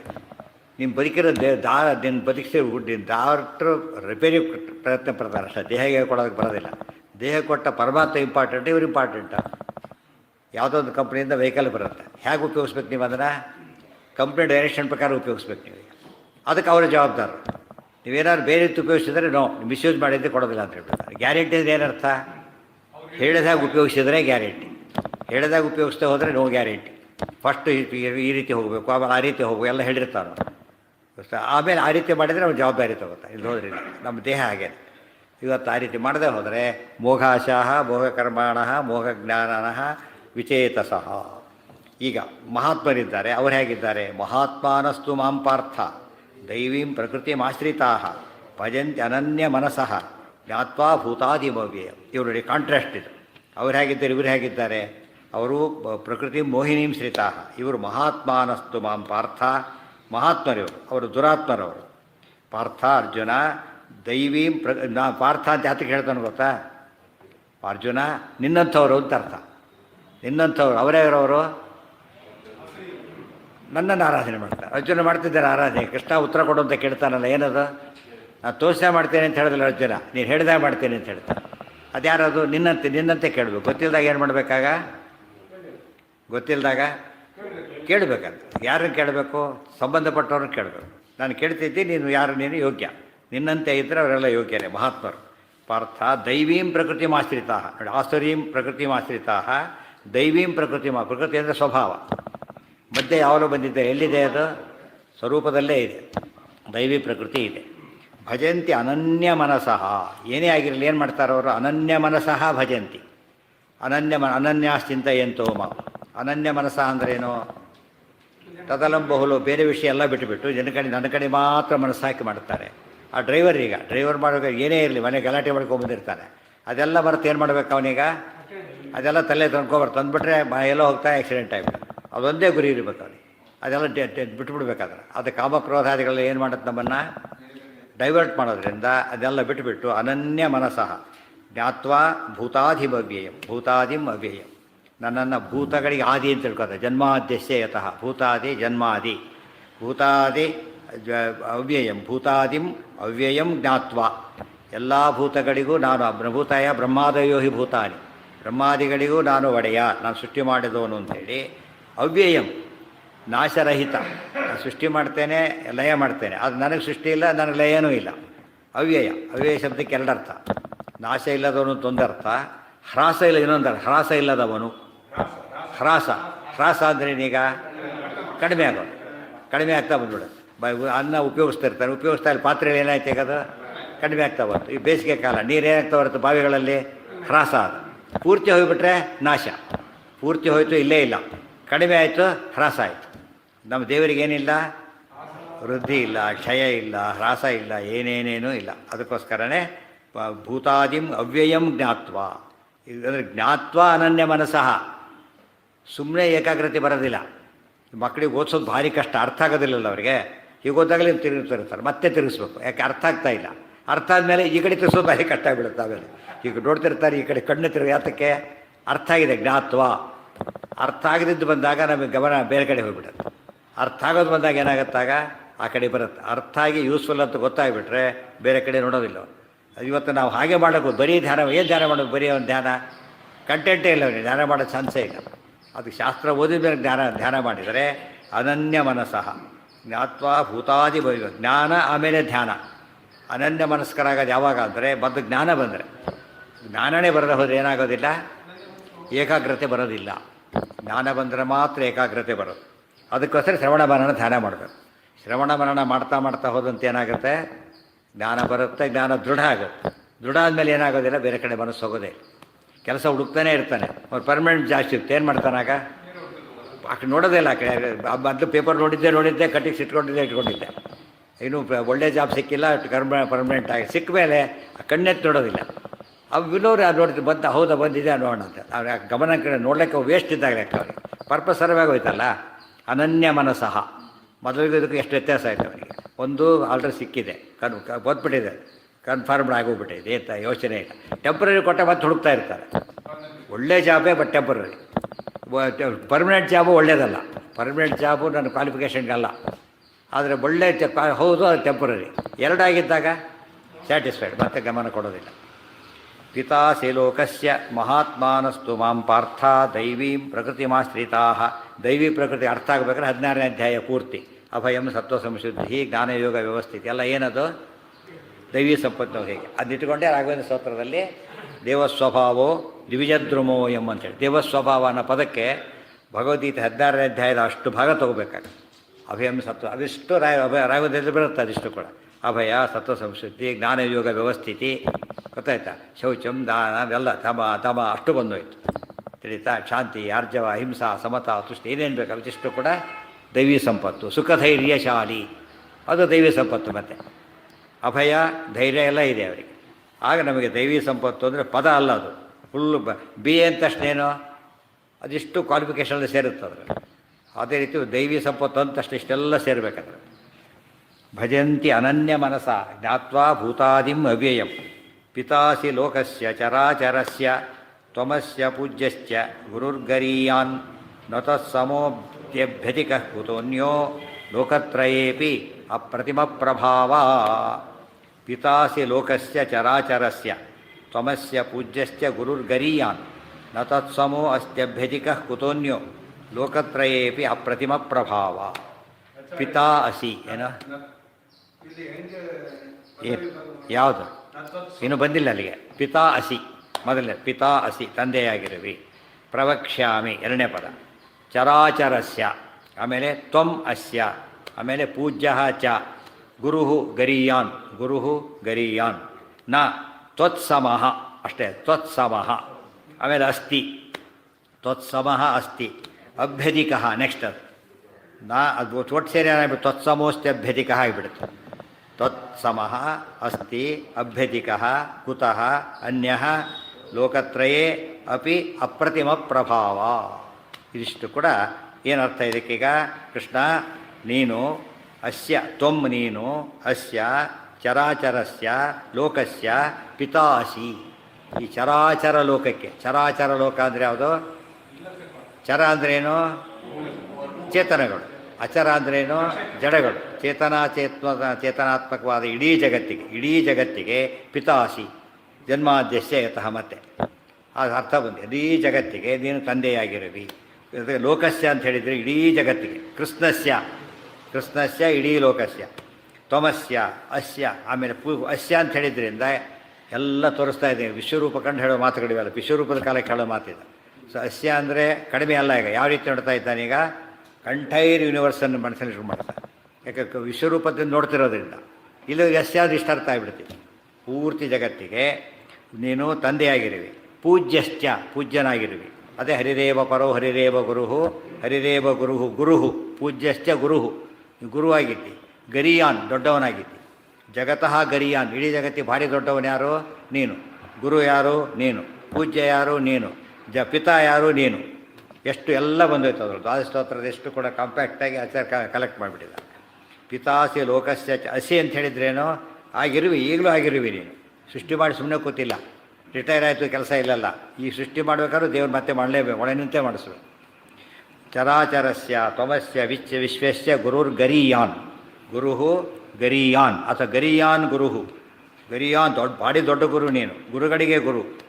ಆಮೇಲೆ ಪೂಜ್ಯ ಗರೀಯಾನ್ ಪೂಜ್ಯ ಅತ್ಯಂತ ಹೆಚ್ಚು ಪೂಜ್ಯ ನೀನು. ಅತ್ಯಂತ ಹೆಚ್ಚು ದೊಡ್ಡನ ತಂದೆ ನೀನೇನೆ. ನ ತ್ವತ್ಸಮಃ ಅಸ್ತಿ. ಬ್ರಹ್ಮದೇವರು ಜೀವೋತ್ತಮರೇ, ಅವರಿಗೆ ಸಮ ವಾಯುದೇವರೇ ಇದ್ದಾರೆ ಇಮಿಡಿಯೇಟಾಗಿ. ಇನ್ನೂ ಬ್ರಹ್ಮದೇವರಿಗೆ ಬೇಕಾಷ್ಟು ಜನ ಇದ್ದಾರೆ. ನ ತ್ವತ್ಸಮಃ ನಿನ್ನ ಸಮ ಯಾರೂ ಇಲ್ಲವೇ ಇಲ್ಲ. ಯಾಕೆ ಒಬ್ಬನೇ ನಾರಾಯಣ ಆದರೆ ಸಮ ಯಾರೂ ಇಲ್ಲ. ಅಭ್ಯಧಿಕಃ ಕುತಃ ಅನ್ಯಃ. ಸಮರೇ ಇಲ್ಲ ಅಂದಮೇಲೆ ಮೇಲೆಲ್ಲಿಂದ ಬರ್ತಾನೆ? ಈಗ ಸಮರೇ ಇಲ್ಲ ಅಂದಮೇಲೆ ಯಾರು ruled out? Superior ruled out. ಈಕ್ವಲ್ಲೇ ಎಲ್ಲ ಸುಪೀರಿಯರ್ಲಿಂದ ಬರ್ತಾನೆ. ಇದು ಭಾರಿ ಮುಖ್ಯ. ಇದು ತ್ವತ್ಸಮೋ ಅಸ್ತಿ ಅಭ್ಯಧಿಕಃ ಕುತಃ ಅನ್ಯಃ. ಬೇರೆ ಯಾರೂ ಕೂಡ ನಿನಗೆ ಸಮ ಇಲ್ಲ. ಇನ್ನು ಅಭ್ಯಧಿಕನಾಗಿ ಸಾಧ್ಯನೇ ಇಲ್ಲ. ಇಲ್ಲಿಲ್ಲ, ಬೇರೆ ಕಡೆ ಇರ್ಬೋದಲ್ಲ. ಲೋಕತ್ರಯೇ ಅಪಿ, ಮೂರು ಲೋಕಗಳಲ್ಲೂ ಇಲ್ಲ. ಮೂರು ಲೋಕಗಳು ಅಂದ್ರೇನು? ಊರ್ಧ್ವಲೋಕ, ಅಧೋಲೋಕ, ಈ ಲೋಕ ಎಲ್ಲ ಬೊಟ್ಟು ತಗೊಂಡ್ರೆ 14 ಆಗಿಬಿಡುತ್ತೆ. ಆಮೇಲೆ ಮೂರು ಲೋಕದಲ್ಲಿ ಏನು ಸೇರ್ಕೊಂಡಿದೆ? 14 ಸೇರ್ಕೊಂಡ್ಬಿಟ್ಟಿದೆ. ಕೆಲವೊಮ್ಮೆ 14 ಲೋಕ ಅಂತ ಹೇಳ್ತಾರೆ, ಅದು ಸರಿ. ಮೂರು ಲೋಕ ಅಂದರೆ ಅದು ಸರಿ. ಇಲ್ಲಿ ಕೆಳಗೆ ಬೇರೆ ಇದು ಮಾಡಿಬಿಟ್ರೆ ಮೂರೇ ಸಾಕು. ಬಿಡಿಸಿ ಹೇಳಿದಾಗ 7 7 14 ಲೋಕ ಆಗುತ್ತೆ. ಅತಲ ಭೂ ಭೂ ಸ್ವಹ ಇತ್ಯಾದಿ 7, ಅತಲ ವಿತಲ ಸ್ವಹ ಇದು 7, ಅಲ್ಲಿ 14 ಲೋಕ ಆಯಿತು. ಇಷ್ಟೇ ಹೇಳಿದಾಗ ಏನಾಯ್ತು? ಈಗ ಲೋಕತ್ರಯೇಪಿ ಅಂತ ಹೇಳಿದರೆ ಸಮಂತತೋಪಿ ಕಲಯನ್ ದ್ವಾದಶೋತ್ತರ ಸಮಂತತಃ ಲೋಕತ್ರಯೇಪಿ ಅಪ್ರತಿಮ ಪ್ರಭಾವ. ನೀನು ಏನಾಗಿದ್ದಿ? ನೀನು ಸಮ ಯಾರೂ ಇಲ್ಲ. ಸಮಂತದ ನೈವೇಶಿತುಸ್ತೆ ಸಮಂ ಪಶ್ಯಾಮಿ, ಇದೆಲ್ಲ ಬಂತು. ಇದಕ್ಕೂ ನೋಡಿ ಹಿಂದಿನದಕ್ಕೂ ಅಹಂ ಕೃಷ್ಣಸ್ಯ ಪ್ರಭವ ಮೇಲೆ ಬಂದಿತ್ತು. ಈ ಅರ್ಥ ಒಂದೇ. ಅಹಂ ಕೃಷ್ಣಸ್ಯ ಜಗತಃ ಪ್ರಭವ ಪ್ರಳಯಸ್ತಥ ಮತ್ತಃ ಪರತರಂ ನಾಣ್ಯತ ಕಿಂಚಿದಸ್ತಿ ಧನಂಜಯ. ಇದಕ್ಕೂ ಒಂದೇ ಅರ್ಥನೇ. ಏನು ವ್ಯತ್ಯಾಸ? ಕೃಷ್ಣ ತಾನು ಹೇಳ್ಕೊಂಡ, ಅರ್ಜುನ ಅದನ್ನು ಅನುಭವಿಸಿ ಹೇಳ್ತಾನೆ ಕರೆಕ್ಟ್ ಅಂತೇಳಿ. ಅರ್ಥ ಆಯ್ತಾ? ಈಗ ಕೃಷ್ಣ ತಾನು ಡಿಕ್ಲೇರ್ ಮಾಡಿದ್ದು, ಅರ್ಜುನ ತಾನು ಅನುಭವಿಸಿ ಹೌದು ಹೇಳಿದ್ದೆಲ್ಲ ಸತ್ಯ ಅಂತ ಹೇಳ್ತಿದ್ದ. ವಾಸಿ ಆಯ್ತು ಈಗ, ಹೌದು ವಾಸಿ ಒಪ್ಕೋಬೇಕಂತ ಹೇಳಿದ್ದೆಲ್ಲ ಸತ್ಯ. ಈಗ ಅರ್ಜುನಿಗೆ ಯಾಕೆ ಗೊತ್ತಾಯ್ತಿದ್ದು? ಮೊದಲಾಗ ಗೊತ್ತಿದ್ದಿಲ್ಲ ಅಂದರೆ ವಿಶ್ವರೂಪ ನೋಡು, ದಿವ್ಯಂ ದದಾಮಿತೆ ಚಕ್ಷು. ಈಗ ಏನಿದೆ ಅರ್ಜುನನಿಗೀಗ? ಮೊದಲೇನಿದ್ದಿಲ್ಲ, ಅದಿರಲಿಲ್ಲ. ಈ ದಿವ್ಯ ಚಕ್ಷು ಇಟ್ಕೊಂಡು ಮಾತಾಡ್ತಾನೆ ಅರ್ಜುನ, ವೆರಿ ಇಂಪಾರ್ಟೆಂಟ್. ಅರ್ಥ ಆಯ್ತಾ? ದಿವ್ಯ ಚಕ್ಷು ಇಟ್ಕೊಂಡು ಮಾತಾಡೋದ್ರಿಂದ ಆತನ ಜ್ಞಾನ ಏನೀಗ ನಮಗನಿಸಿಲ್ಲ, ನಿಮಗೆ ದಿವ್ಯ ಚಕ್ಷುಸಿಲ್ಲ ಅನಿಸಿಲ್ಲ ಅಷ್ಟೇ. ದಿವ್ಯ ಚಕ್ಷುಸ್ ಇದ್ದವರಿಗೇನು ಗೊತ್ತಾಗುತ್ತೆ? ಇದಿಷ್ಟು ಅರ್ಥ ಆಗುತ್ತೆ. ಕೃಷ್ಣ ಹೇಳಿದ್ದು ನಮ್ಮ ಅನುಭವಕ್ಕೆ ಬರಬೇಕು. ಇದೇ ಶಾಸ್ತ್ರ ಅಂಥೇಳಿ ಹೇಳಿದ್ದು ಗುರುವಾಗಿ ಕೃಷ್ಣ ಹೇಳಿದ. ಶಿಷ್ಯದಾಗ ಅದನ್ನು ಆಕ್ಸೆಪ್ಟ್ ಮಾಡಿ ಅನುಭವಿಸಿ ರಿಯಲೈಸ್ ಮಾಡ್ಕೊತೀವಲ್ಲ, ಅದು ಜ್ಞಾನ. ಪುಸ್ತಕದಲ್ಲಿ ಎಲ್ಲ ಇರುತ್ತೆ, ನಮಗೇನು ಉಪಯೋಗ? ಗಂಗಾನದ ಹರಿಯುತ್ತೆ, ನಾವು ಸ್ನಾನ ಮಾಡಲಿಲ್ಲ, ಏನು ಬಂತು ಅಲ್ಲಿಗೆ? ಮಿಸ್ ಆಯ್ತು ಅಷ್ಟೇ. ಅದು ಇದ್ದರೂ ಅಷ್ಟೇ, ಇಲ್ಲದೆ ಅದು ಹಾಗಾಯಿತು. ಅದಕ್ಕೆ ಅನುಭವಕ್ಕೆ ಬರದೆ ಹೋದರೆ ಜ್ಞಾನ ಏನಲ್ಲ? ಅನ್ನ ತಿಂದೆ ಹೋದರೆ ಏನರ್ಥ? ಹಸಿವಾಗೇ ಇರುತ್ತೆ. ಅನ್ನ ರಾಶಿ ಇರ್ಬೋದು, ಇಷ್ಟೇ ಅನ್ನ ತಿಂದ ಉಪಯೋಗಕ್ಕೆ ಬಂತು, ಇಷ್ಟೇ ಅನ್ನ ತಿಂದ ಉಪಯೋಗಕ್ಕೆ ಬಂತು, ರಾಶಿ ನೋಡಿದಾಗ ಉಪಯೋಗ ಬರಲಿಲ್ಲ. ಅದಕ್ಕೆ ಎಷ್ಟೇ ಓದಿದರೂ ಕೂಡ ಎಕ್ಸ್ಪೀರಿಯೆನ್ಸ್ ಆಗದೆ ಹೋದರೆ ಏನಲ್ಲ ಅದು ಜ್ಞಾನ ಅಂತ ಕರೆಯೋದಿಲ್ಲ. ಅದಕ್ಕೆ ಅನುಭವ, ಶಾಸ್ತ್ರಾರ್ಥಯುಕ್ತ ಅನುಭವಸ್ತು ಪ್ರಮಾಣಂತೂ ಉತ್ತಮಂ ಮತಂ. ಅನುಭವಕ್ಕೆ ಬರದೆ ಹೋದರೆ ಆ ಶಾಸ್ತ್ರಜ್ಞಾನ ಎಲ್ಲಿರೋದು? ಪುಸ್ತಕದ ಪಾಂಡಿತ್ಯ ಅಂತಾರಲ್ಲ ಹಾಗೆ, ಅಲ್ಲಿದು ಏನು ಕೆಲಸಕ್ಕೆ ಬರೋದಿಲ್ಲ. ಪರಂಭೂಯ ಪ್ರವಕ್ಷ್ಯಾಮಿ ಜ್ಞಾನಾನಾಂ ಜ್ಞಾನಮುತ್ತಮಂ. ಅಲ್ಲಿಗಿರಲಿ, ನಾಳೆ ಅದನ್ನು ಕಂಟಿನ್ಯೂ. ಅನುಭವ ಬೇರೆ, ಅನುಷ್ಠಾನ ಬೇರೆ. ಅನುಷ್ಠಾನ ಬೇರೆ, ಇದು ರಿಯಲೈಸೇಷನ್ ಅಲ್ಲ, ಇದು ರಿಯಲೈಸೇಷನ್ನು, ಅದು ಪ್ರಾಕ್ಟೀಸು. ಡಿಫ್ರೆನ್ಸ್ ಗೊತ್ತಾಯ್ತಾ? ರಿಯಲೈಸ್ ಆಗಿ ಪ್ರಾಕ್ಟೀಸ್ ಮಾಡಿದರೆ ವ್ಯಾಲ್ಯೂ ಭಾರಿ ಜಾಸ್ತಿ ಇರುತ್ತೆ. ರಿಯಲೈಸ್ ಮಾಡ್ಕೊಂಡು ಮಾಡಿದ್ರು, ಪ್ರಾಕ್ಟೀಸ್ ಮಾಡ್ತಾ ಮಾಡ್ತಾ ಹೆಚ್ಚೆತ್ತು ರಿಯಲೈಸ್ ಆಗುತ್ತೆ. ಒಂದಕ್ಕೊಂದು ಇದು ಎಕ್ಸ್ಪೀರಿಯನ್ಸ್ ಅದಕ್ಕೆ ಕೌಂಟ್ ಮಾಡ್ತಾರೆ.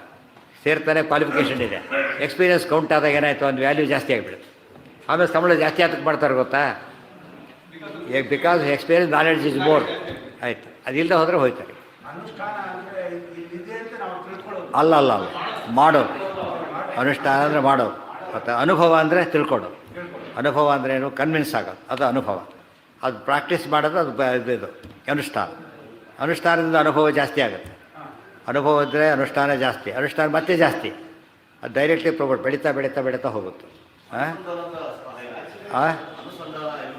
ಅನುಸಂಧಾನ ಅದು ಹಿಂದೆ ಬ್ಯಾಕ್ಗ್ರೌಂಡ್, ಅದು ಗೊತ್ತಾಗುತ್ತೆ. ಮಾಡಬೇಕಾದ್ರೆ ಹೀಗಾಗುತ್ತೆ. ಹಾಲು ಇಟ್ಕೊಂಡಿದ್ದಾನೆ, ನಾಳೆ ಮೊಸರು ಬೇಕಾಗಿತ್ತು, ಕೊಡ್ತೀನಿ ಬನ್ನಿ. ಮೊಸರು ಇಲ್ಲ ಅಲ್ಲಿ, ಗೊತ್ತಾಯ್ತಿಲ್ಲ. ಅವ್ನು ಹೆಪ್ಪಾಕಿಬಿಟ್ಟಿದ್ದಾನೆ. ಈಗ ನಾಳೆ ಬರ್ತೀನಿ ಬನ್ನಿ ಅಂತ ಹೇಳಿದ. ಅವ್ನು ಏನಿದೆ ಈಗ? ಹಾಲು ಮೊಸರು ಹಾಗೇ ಆಗುತ್ತೆ, ಗೊತ್ತಾಯ್ತಾ? ಈ ಹೆಪ್ಪಾಕಿದ ಹಾಗೇ ಆಗುತ್ತೆ, ಅದು ಅನುಸಂಧಾನ. ತಿಳಿತಾ? ಅವ್ನು ಹೇಳಿದೆ ಇಲ್ಲ ಇಲ್ಲ ಮೊಸರೆಲ್ಲ ಹೋಗಿರುತ್ತೆ, ಕಳಿಸ್ಬಿಟ್ಟು ಅಷ್ಟೇ. ನಾಳೆ ಬೆಳಿಗ್ಗೆ ಬೇಕು ಅಂದ, ಇಲ್ಲ ಅಂತ ಹೇಳಿದ್ನಲ್ಲ ಅಂದ. ನಾನು ಈಗ ಕೇಳಲಿಲ್ಲ ಅಂತ ಮತ್ತೆ ಅವರು ಇನ್ನೂ ಅರ್ಥ ಆಗಲಿಲ್ಲ ಅವರಿಗೆ. ಬೆಳಗ್ಗೆಗೆ ಇರುತ್ತೆ, ಈಗಿಲ್ಲ, ಕರೆಕ್ಟೇ. ಈಗ ಹಾಲಿದೆ, ಹೆಪ್ಪಾಕಿದ್ದೀರಿ ಅಷ್ಟೇ, ಮುಂದೆ ಅದು ಬರುತ್ತೆ. ಗೊತ್ತಾಯ್ತಾ? ನಾವೀಗ ಹೋಗ್ತೀವಿ, ಚೆಕ್ ಕೊಡ್ತಾನೆ, ಇಸ್ಕೊಂಡ್ಬಿಡ್ತೀವಿ, ರಸೀದಿ ಕೊಡ್ತೀವಿ. ಅಲ್ಲಿ ಏನು ಅನುಸಂಧಾನ ಏನಿದೆ? ಈಗ ಇದರಲ್ಲಿ ದುಡ್ಡಿದೆ, ಈ ಬ್ಯಾಂಕಿಗೆ ದುಡ್ಡು ಬಂದೇ ಬರುತ್ತೆ, ಇದು ಅನುಸಂಧಾನ. ಆಮೇಲೆ ಲಾಕರಲ್ಲಿ ಇಟ್ಬಿಟ್ಬಿಟ್ಟು ಹಾಗೇನೆ ಹೋಯ್ತಲ್ಲಿ. ಏನಾಯ್ತು? ಅದು ಎಕ್ಸ್ಪೈರಿ ಆಯಿತು, ಹೆಸರು ಬರಲಿಲ್ಲ, ಅದೇನು ಮಾಡಲಿಲ್ಲ, ಅಪ್ಲೈ ಮಾಡ್ಕೊಳ್ಳಿಲ್ಲ. ಹಾಗೆ ಅನುಷ್ಠಾನಕ್ಕೆ ತಂದಿದ್ರೆ ಏನಾಗ್ತಿತ್ತದು? ವಾಡಿ ನೋಡಿದ್ದೇ ಡಿ ಡಿ ನೋಡೋದು ಒಳಗಡೆ, ಡಿ ಡಿ ನೋಡೋದು ಒಳಗಿಡೋದು ಅಷ್ಟೇ. ಖುಷಿನೋ ಖುಷಿ ಅವರಿಗೆ. 10 lakhs ಕೊಟ್ಟಿದ್ರು, ಕೊನೆಗೆ ಏನಾಯ್ತದ? Big zero. ಆಮೇಲೆ ಸ್ವಲ್ಪ ಕೊಟ್ಟಿದ್ದು ಕೊಡೋದಿಲ್ಲ, ಮತ್ತು 10 ರೂಪಾಯಿ ಕೂಡ ಕೊಡೋದಿಲ್ಲ ಅದು ಕ್ಯಾಮೆರಾ ಹೋದರೆ. ಬ್ಯಾಂಕಿಗೆ ಹೋಗಿ ಕೇಳಿದರೆ 10 ಲಕ್ಷ ಬೇಡ ಮಾರಾಯ, 1 ರೂಪಾಯೂ ಕೊಡೋದಿಲ್ಲ ಅಂತ ಹೇಳ್ತಾರೆ. ಇನ್ನೂ ಮಾತಾಡಿದ್ರೆ ಬೈದು ಬಿಡ್ತಾನೆ ಜೊತೆಗೆ, don't waste by get out ಅಂತ ಹೇಳ್ಬಿಡ್ತಾನೆ. ಯಾತಕ್ಕೆ? ಎಕ್ಸ್ಪೈರಿ ಆಗೋಯ್ತು. ಅಷ್ಟೊಳಗೆ ಮಾಡ್ಕೊಂಡಿದ್ರೆ ಆಗ್ತೈತಿ. ಸೊ ಅದಕ್ಕೆ ಕಣ್ಣು ಕೈ ಕಾಲು ಕಿವಿ ನಾಲಿಗೆ ಇರಲಿಕ್ಕೆ ಮಣ್ಣಕ್ಕೆ ಮರಳಾಗುವರೆ ನಾಲಿಗೆ ಇರಲಿಕ್ಕೆ ಎಕ್ಸ್ಪೈರ್ ಆಗಿದ್ದ ಮುಂಚೆ ಅಂತ ಅರ್ಥ. ಕಣ್ಣು ಎಕ್ಸ್ಪೈರ್ ಆಗಬಾರ್ದು, ಕಿವಿ ಎಕ್ಸ್ಪೈರ್ ಆಗಬಾರ್ದು. ಚೆಕ್ ಎಕ್ಸ್ಪೈರ್ ಆದಕ್ಕೆ ಅದೇ ರೀತಿ ಹುಡುಕ್ಬೇಕಾದ್ರೆ ಕಣ್ಣು ಕೈ ಕಾಲು ಕಿವಿ ನಾಲಿಗೆ ಇರೋದಕ್ಕೆ ಮಣ್ಣು ಮುಕ್ಕಿ ಬರೋಣ ಆಗುವರೆ ಮೋಸ ಹೋಗಬೇಡ್ರಿ ಅಂತ ಹೇಳ್ತಾ ಅದು ಎಷ್ಟು ಹೇಳಿದ್ರು ಮಾಡೋದು ಅಷ್ಟೇ ಕೆಲಸ. ಮಣ್ಣುಕ್ಕೆ ಕೆಲಸನೇ ಮಾಡೋದು. ಅದಕ್ಕೆ ಯಾವಾಗ ಬರುತ್ತಂದ್ರೆ ರಿಲೀಸ್ ಮಾಡ್ಕೋಬೇಕಲ್ಲ. ಎಷ್ಟೋ ಜನ ನೋಡ್ತಾನೆ ಅವ್ರು ಸತ್ರು ಇವರು ಸತ್ರು, ದೇವ್ರು ಯಾತಕ್ಕನ್ನೆಲ್ಲ ಹೇಳ್ತಾರೆ ಗೊತ್ತಾ? ನಮಗೂ ಸಾವಿದೆ, ಅರ್ಥ ಮಾಡ್ಕೊಳ್ಳಿ. ಅವನು ಪಾಪ ಎಂಥದ್ದು ಹಾಳು ಮಾಡಿದ, ನೀನು ಪಾಪ ಹಾಳು ಮಾಡ್ಕೊಂಬಿಡ್ಬೇಡ, ಅದು ಅರ್ಥ ಆಗಬೇಕು. ಹಿಂದಿನ ಕಾಲಕ್ಕೆಲ್ಲ ಶಿಕ್ಷೆಗಳಿರ್ತಾರೆ, ಎಲ್ಲ ಕೊಡ್ತಾರಲ್ಲ.